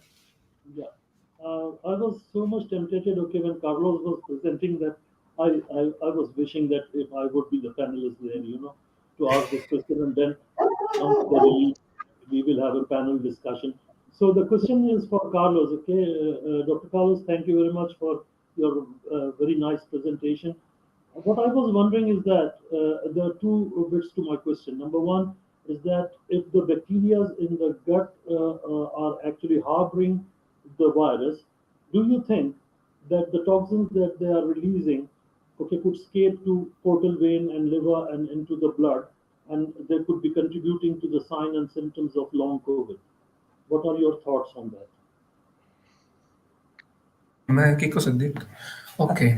Ha detto, non pensi che gli elementi che stanno nella parte cerebrale possano uscire fuori uscire dall'altra parte del corpo? Oh, yes, of course. Thank you for the question. Of course, it is possible, everything. We don't exclude nothing, and we much more study to understand the mechanism. We are providing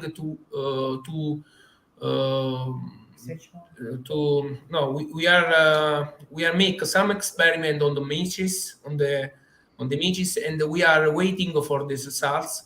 And we also are performing experiment on neuronal cell with the toxin. And but in this moment we have not the results, so I can't explain everything in the right way. But everything is possible.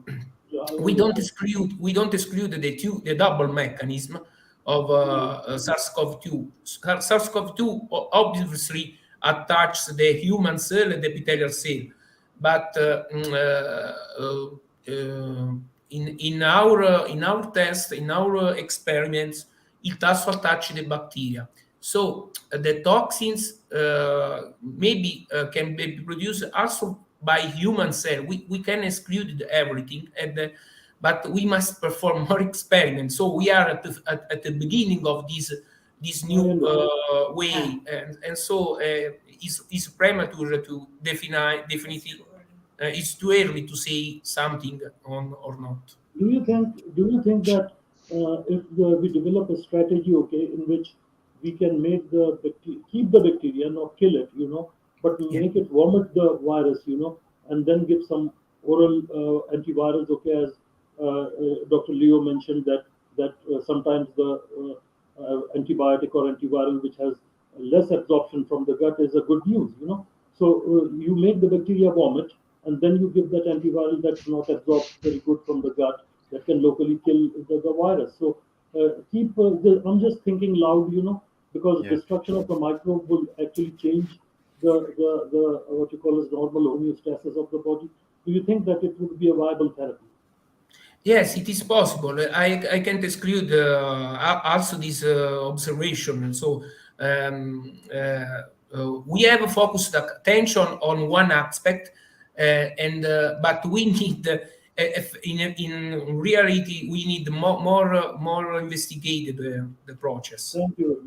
Can I, just before Shankara, so Shankara is going to make, and then Leo, but I'll just make a quick point to Mannan. One of the things that I have been looking at carefully that can answer some of the problems that we're seeing with the microbiome issue is literally the fact that many people have a buildup of fecal matter with abnormal bacteria. If you just completely clear their bowels, almost as if you're doing a colonoscopy, you are likely to remove quite a bit and allow a rebuilding of the gut microbiome as a simple mechanism to start it. Okay, Shankara, go ahead, your question.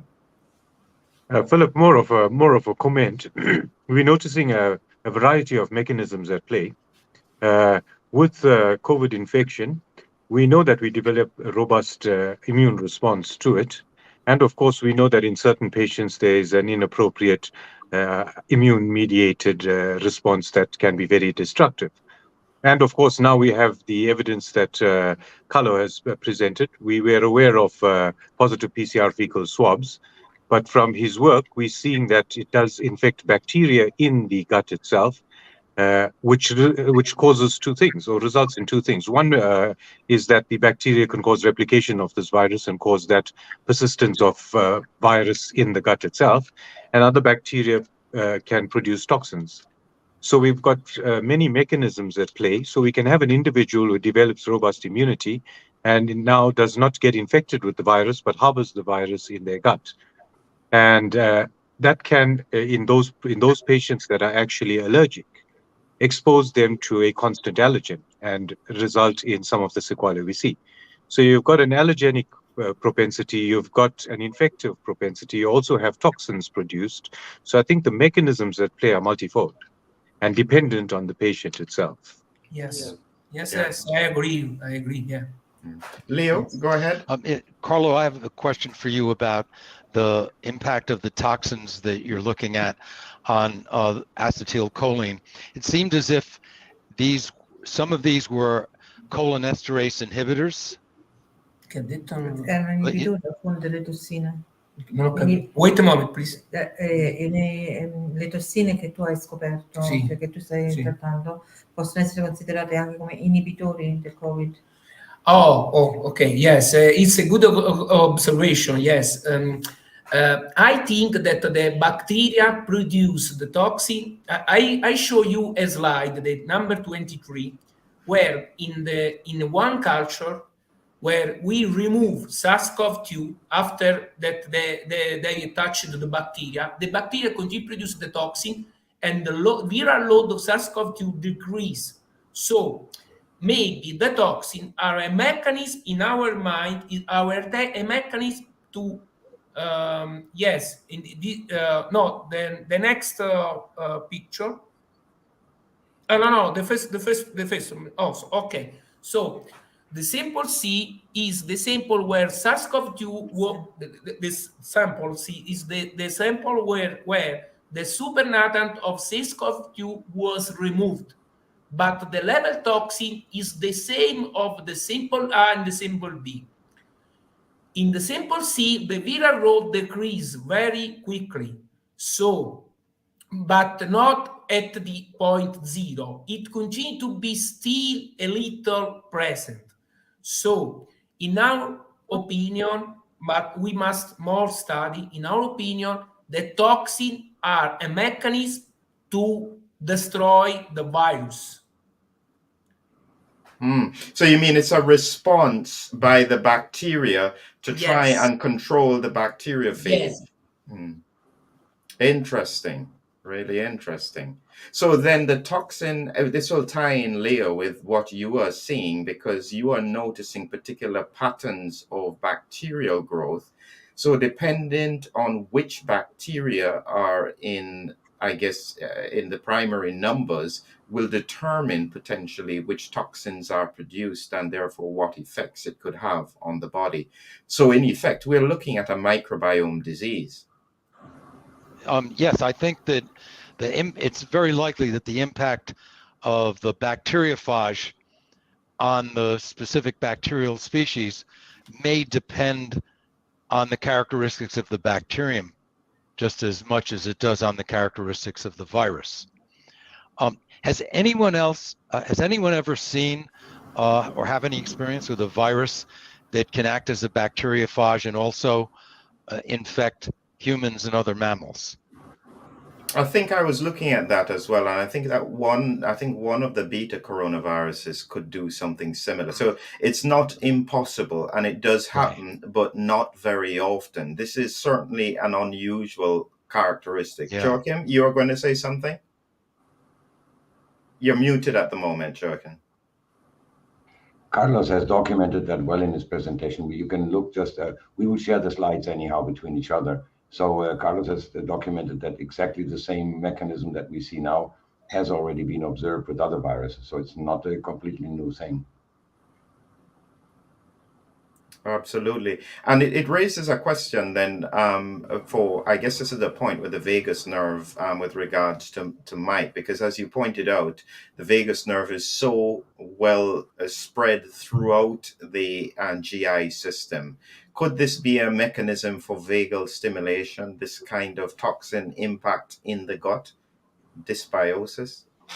Yeah, and if there's gut dysbiosis that's causing inflammatory mediators to be released by the human cells, then that will be detected by the chemoreceptors on the vagus nerve afferent terminal. So, any inflammation in the trunk organs, lungs, gut, etc., would be detected and might trigger the feeling of being sick.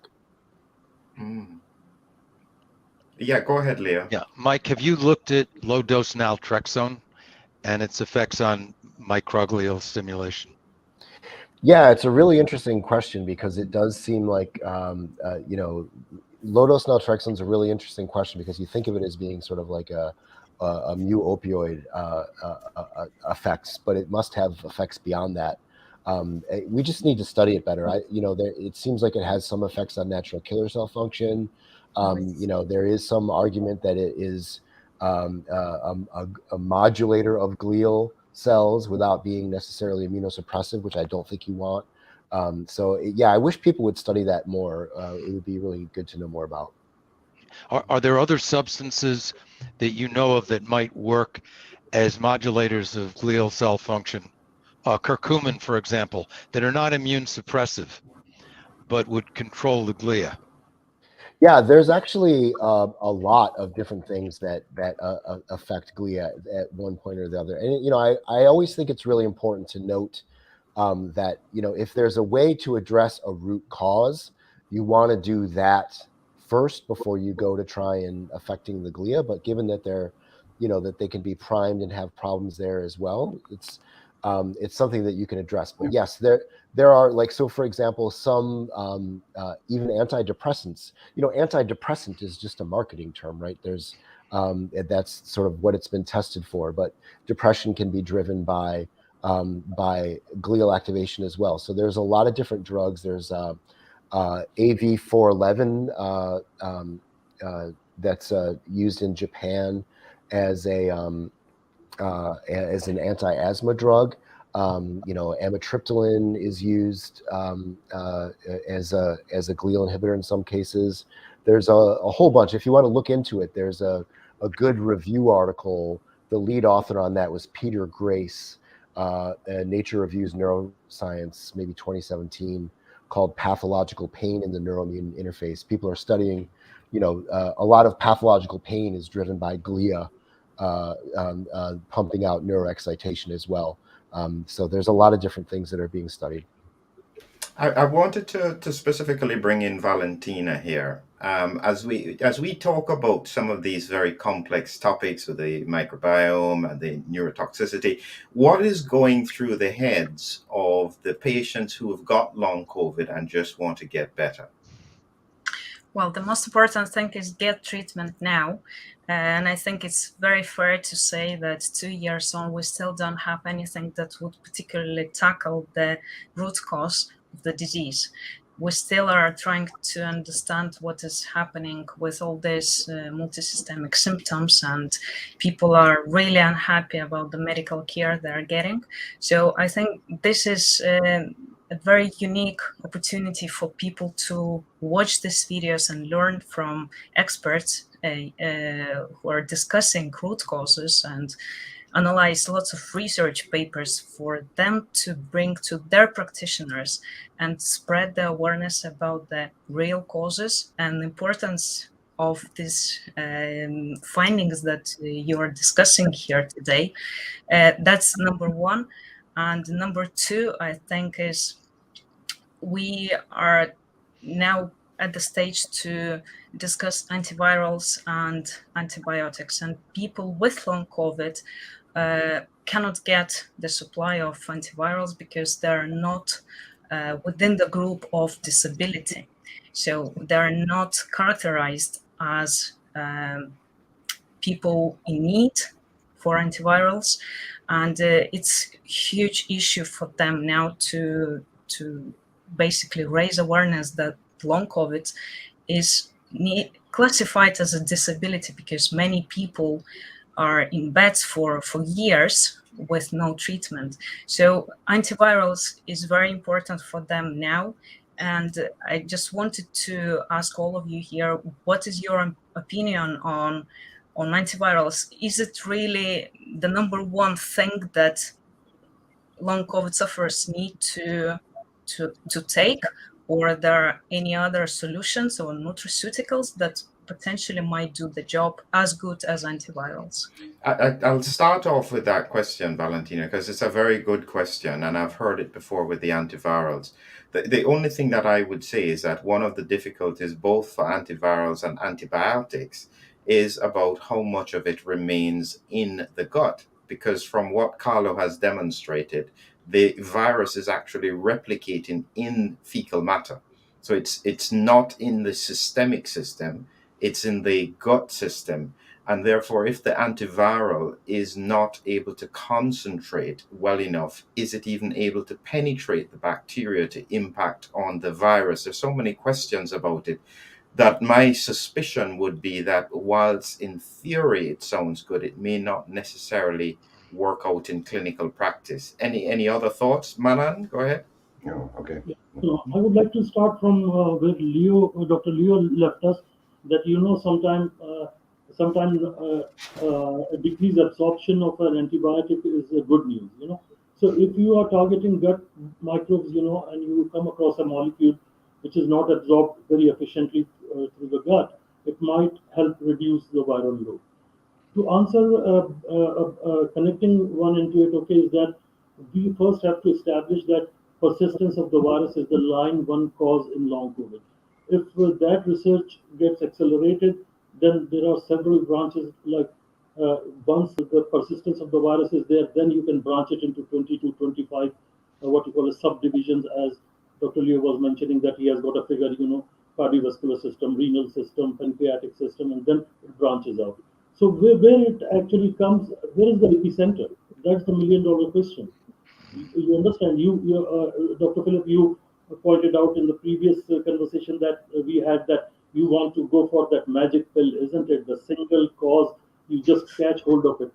I would urge my community and all the persons, who are involved in research to search for that pill. I mean, like, see whether the reactivation of the virus, its hiding places, like Carlos mentioned.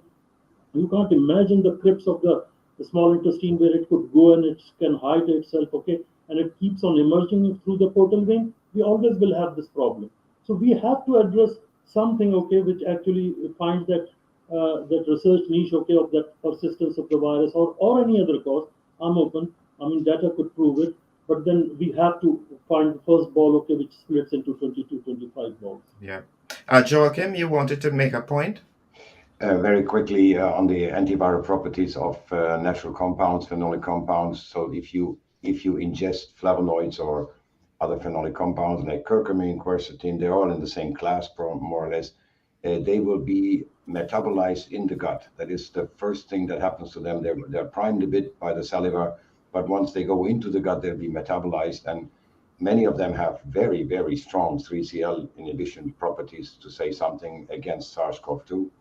And so then you will have the maximum availability, so to speak, ground zero in the guts for these natural compounds. So very likely, and I will go and fly myself to Carlo and we'll try that. Yeah. Listen, what we're going to do now is that we're going to formally close out. I don't know. I know Mike is not feeling well, so he may not be able to stay with us, but we're going to formally close. Anyone who can stay afterwards, please do, and we can continue to talk. Before we close out, I just wanted an opportunity to ask Valentina first and then Joachim, just to share a thought with regards to the vision or the idea of the long COVID coalition. What do you think, or what do you see where this could be? Go ahead, Valentina. Thank you. So, first of all, we are facing so many challenges, and we see that medics and scientists are very much into a very small direction of their research field, and we are facing the disease, which is novel and needs collaboration between all medics and scientists in order to tackle it. And we already know that by many research papers and many interviews in the past, we agree now that this disease needs to be tackled by many experts in the field. Now, with the coalition, we think that it is wise to bring all these experts on the table and just basically analyze these issues and share thoughts on one or another research that basically would demonstrate today that we find some great experts and help them to share research findings and collaborate together with medics and potentially discuss treatments. Because what we do, we bring patient-centered approach. So we want to help patients suffering with long COVID and identify solutions that would tackle these main root causes of the disease. And if there are people in the audience who have got some thoughts on how to tackle, have got experience on natural solutions that would help us build these protocols to help long COVID sufferers, then please do get in touch with us, and we want to collaborate. We want long COVID advocacy groups to help us know the disease better, to listen to those patients who suffer with long COVID globally, as we do at the foundation. So everyone is welcome to collaborate within the coalition, but we all want to help people, not commercialize things, but we want to bring expertise together so that we can tackle this disease collaboratively, not from a single perspective. Excellent. And I'll ask Joachim to just give a quick thought as well. Yeah, I have very good news for all panelists today. So you're automatically now part of the long COVID coalition. I will share every new developments. And Philip, can you be so nice and share very quickly the slide I sent you with the wrap-up that we tried to do before this meeting. And so this wrap-up is now not, of course, finished. It is halfway through, and I will share that with everybody that was participating today to give their thoughts, because in order to be beneficial for each other in the collaboration and for the patients, we need to have the correct description of the pathway and the problem, the diagnostic tools, and the possible treatments. So if any of you is interested and have a good look at this, then fill in whatever you think is appropriate as a treatment or diagnostic tool, or if there needs to be more added. I tried to be throughout as far as I could have any prognosis how this meeting will go. So yeah, thank you for all new members of the Long COVID Coalition, and we will keep you informed, and the website will be up in the next days, and we will put each of yours presentation there if that isn't okay with you. And let's make this a living collaboration, so that it's not only just meeting and share some thoughts, but we have in between the possibility to connect with each other, share knowledge, share ideas and experiences in order to really make that a collaboration that is alive. Thank you, everybody, for participating. Wonderful, thank you. So I'm going to do our closing video for the audience. If you want to stay with us while we chat a little bit longer afterwards, please do. If any of the speakers or panelists can stay with us, that would be wonderful, but we understand if everybody has to go. So again, thank you very, very much, everyone, for this wonderful, inspiring, stimulating, educational conversation. And it has certainly opened my eyes to different routes and pathways that we have in front of us for long COVID. Thank you again, everyone, and thank you, everyone, for staying with us. And if you want to stay with us longer, you certainly can. Have a great evening, everyone. Mike, you take care of your recovery. Bye-bye. Bye.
Great. Thank you very much for staying on with us. I know few people had to jump, and we won't necessarily stay very long, but this is kind of like an informal chat now.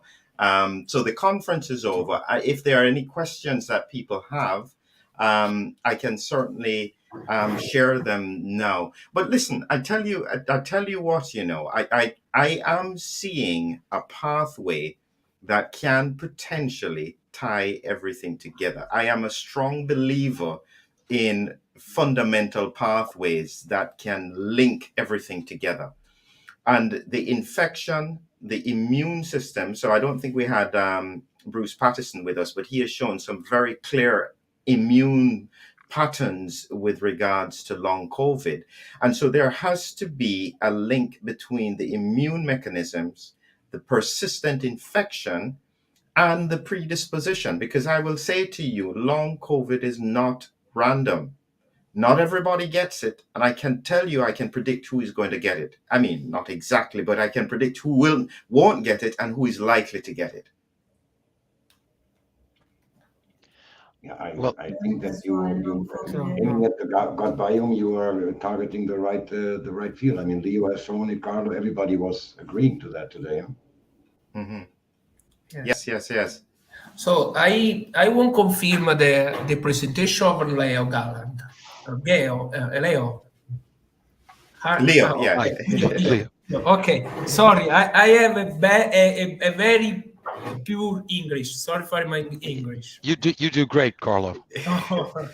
No, you made in Italian language, but not in English. Okay. So we have performed. I give you a confirmation. Come si dice una conferma? I'm confirming. And conforming. We have also performed the PASC with Faecalobacterium pasteurizzi, and the SARS-CoV-2 destroyed it. Yes, I saw that. Yeah, I performed it by myself. Okay. So, what is great is that our study are all in line, each together. I was very. I appreciate very lot the two speaker, you and and Michael. So. What is very interesting is that in all the world, all the studies say that Faecalobacterium pneumoniae decrease in long COVID patients, and we have proved this in the laboratory. We have observed that the SARS-CoV-2 attacks this bacteria and destroy it.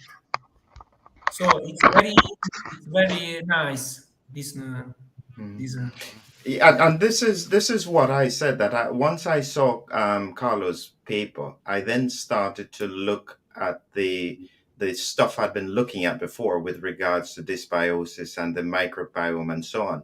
And once I saw there was a pattern with most inflammatory bowel disease, whether it's celiac disease, whether it's IBS, whether it's IBD, that there is microbiome change, there seemed to be a clear link that this depletion of these bacteria seems to be a predisposition.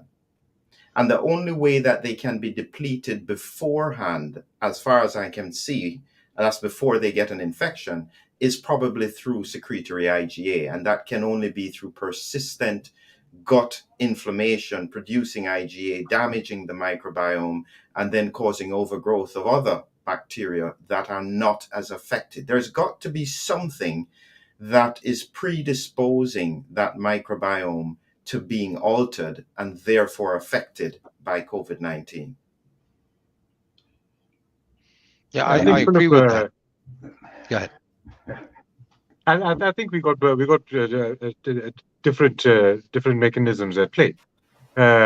I noticed from my clinical understanding and treatment of patients, especially with long COVID, when you treat the immune overactivity or mast cell activation, you have a subset of patients who show remarkable recovery.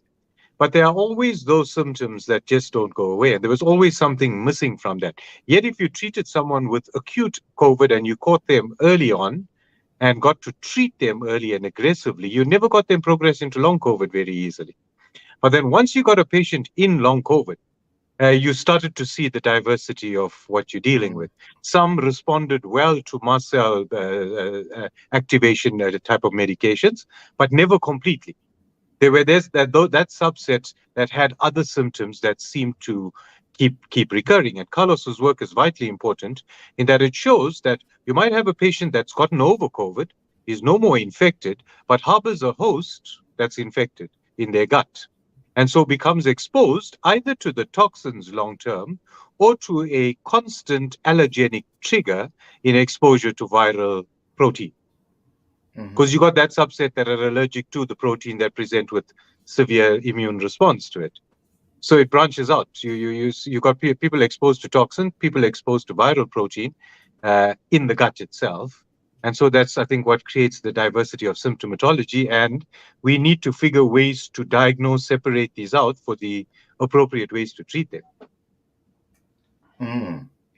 Yeah, and it raises an important point. I think that what I'm going to do here is that I'm just sharing something that has been bugging my mind. I took it again from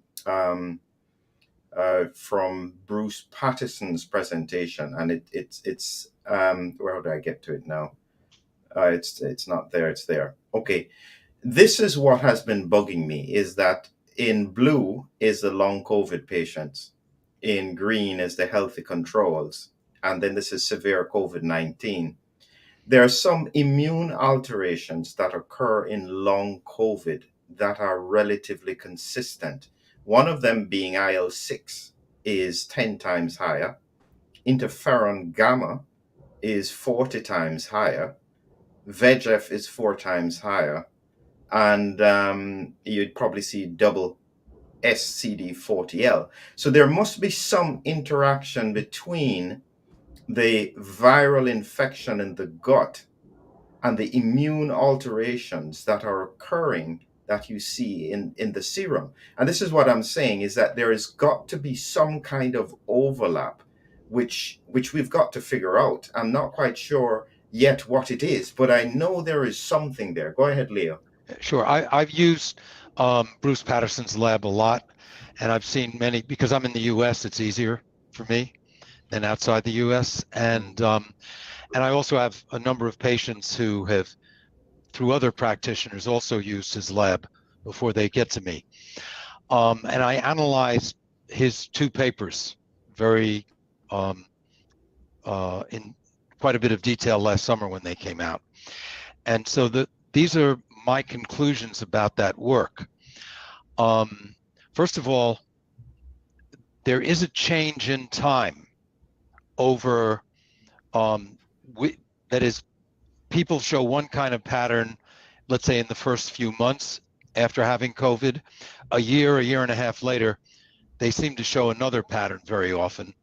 The late pattern is very much characterized, and I believe you'll see this if you go into the chat rooms around Patterson's, that the Patterson's patients are using. It very much centers around SCD40L and VEGF. Now, VEGF is involved with endothelial inflammation. SCD40L is very much a sign of platelet activation. Those 2 things go together. That they actually tie in with the work of Dr. Pretorius in South Africa, who's finding microclots. You would expect that high VEGF and high SCD40L would involve platelet activation, microthromboses, endothelial blood vessel inflammation. That seems to be something that persists. And of course, mast cell activation can also contribute to that phenomenon.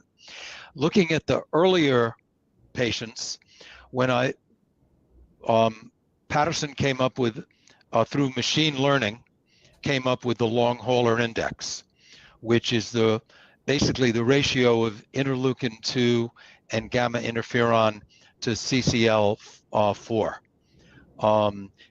And the long hauler index was virtually 100% could identify long haulers with a great deal of certainty using that ratio. Now, his interpretation of the meaning of that was that there was a T cell response that was occurring as manifested by interleukin 2 and gamma interferon. But the low CCL4 was a Oops. Oh, sorry. Oh dear. That was my fault. Sorry, Carlo. You're muted. You're muted. You're mute, Carlo. You're muted.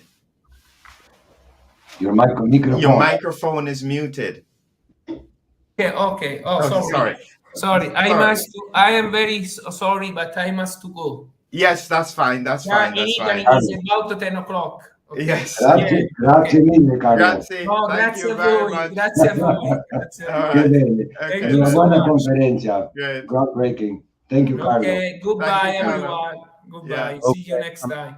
Sorry, Leo, that was my fault. I was trying to take off your screen and I accidentally took you off. But yes, you were making a very good point there. What was the interpretation? Right. So that the real factor in determining the long hauler index that Patterson came up with was really the relatively low levels of CCL4, a chemokine that directs the T cells to the place where they need to be working.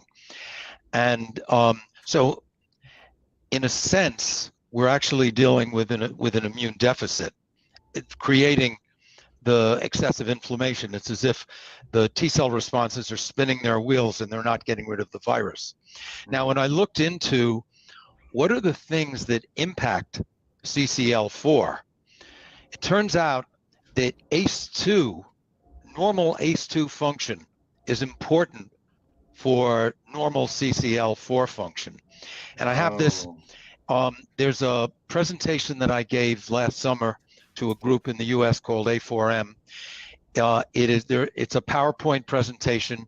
It is up on Vimeo, not YouTube, but Vimeo. And it's called Understanding Long COVID. I think that's the name of it.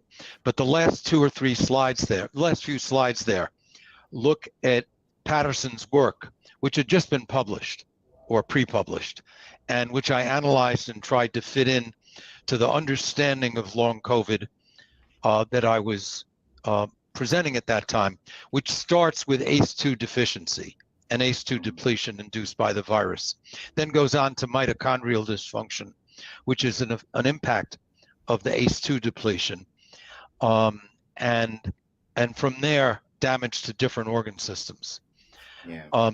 So at any rate, I do think the immune system plays a really important role. What is emerging right now is the recognition that it's not just excess inflammation, that there is an immune deficit that underlies the excess inflammation. And it is probably a T cell deficit. Yeah, great. Yeah, no, that is really. Go ahead, Joachim. Go ahead. Thank you, Leo, for pointing that out. Look, we are going to have some more conferences coming up in the next months. Philip doesn't know the whole scope yet of what we are arsoning here.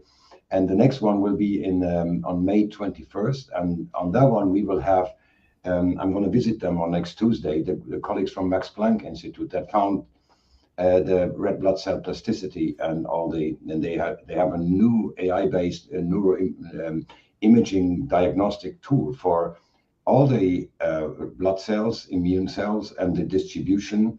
They can see optically what is happening there, and they have a flow symmetry kind of measuring the capillary systems to see if the red blood cells are going through. And they work together in a group through Valentina and others with Pretorius in South Africa, and some other good scientists. And one of them is also Dr. Beate Jäger. She's very famous here for the apheresis treatment, the HELP apheresis. So what I can only report now is what we get. We get now an awful lot of feedback from our clients all over the world, and many of them are former apheresis patients. So they had apheresis, and then it helped. But as you were describing, once you do help apheresis, whereas the blood is being thinned with heparin, it runs through a filter and everything is being filtered out of the plasma, probably including the toxins that Carlo was describing. But then not all of them recover with 1 or 2 sessions. And that means there is an ongoing endothelial inflammation that will feed again into this process. Yeah. So what we've seen is with the apheresis patients, once they had their apheresis sessions and they took medicinals, for example, we had incredible, I sent you some, Philip, some of the testimonials that was like amazing. Within weeks, people that were vegetable, within 2-3 weeks, they were working 12 hours in the garden and being able to really function almost back to normal. And something similar we have seen again also in the combination of Maraviroc. So we have an American doctor that she works out of Greece, and she's having a lot of long COVID patients. And she brings them first into ketosis and a very strong fasting system, a very severely strict regime. She wants to do it to me. I said, no, I'm not going to do that. And then she puts them on medicinals. Then she runs Patterson's panel, and then she puts them on Maraviroc. And she says she gets almost everybody back to normal again. So the altering treatment of several different systems that has to be expanded and tried. And what Philip was saying, like if you go for a endoscopic examination of your intestine, then you are emptying your gut. So maybe that might be not such a stupid idea. Yeah. To be frank with you, that point you made, Joachim, without a shadow of a doubt, and it's because I'm seeing it clinically with patients in the hospital settings, because we do x-rays on them, you do pelvic x-rays, so you can see the majority of them are quite loaded. And when you see it on an x-ray and you then correlate it to symptoms and so on, and you realize that we are seeing fecal matter that's in the colon for years, 5 years, 6 years. And so if you have that with bacterial overgrowth, and then you have specific species that are prone to being infected by the virus, it's a nightmare. And so my clinical position is that I don't like constipation. It is the most important factor that in my mind has to be dealt with. You have to do a reset. If you haven't done that, I can't know what is in the background. It's really, to me, a basic starting point. But have you tried? Have you tried on a long hauler to do a reset? Like no. This is the point. Is that I see it from a clinical perspective in hospital patients, and because I see the impact it has, and when you see the patterns and you look at the dysbiosis that we're seeing here, I'm saying to myself, whether or not it is the primary strategy, it has to be a part of the strategy. Yeah, I agree. That's why it has to be a part of the strategy. Go ahead, Shankara. I'm going to have to leave you all. Yes, I got people standing at my door begging me down. I think we have to close I out want now, to meet again and go through all the questions I have. There's so much that I'm seeing clinically that is starting to make so much of sense. Yes, so yes. I'm so glad I was part of this. Thank you. Wonderful. Thank you. Thank you very much, Leo. Thanks. Really appreciate it. Thanks, Joachim. It's great to see you guys. I look forward to getting together again. Okay, wonderful. And thanks, Joachim, for putting everybody together. Have a nice all right. Okay, then. Bye. Have a nice Thank you. We'll meet soon. Bye. Bye.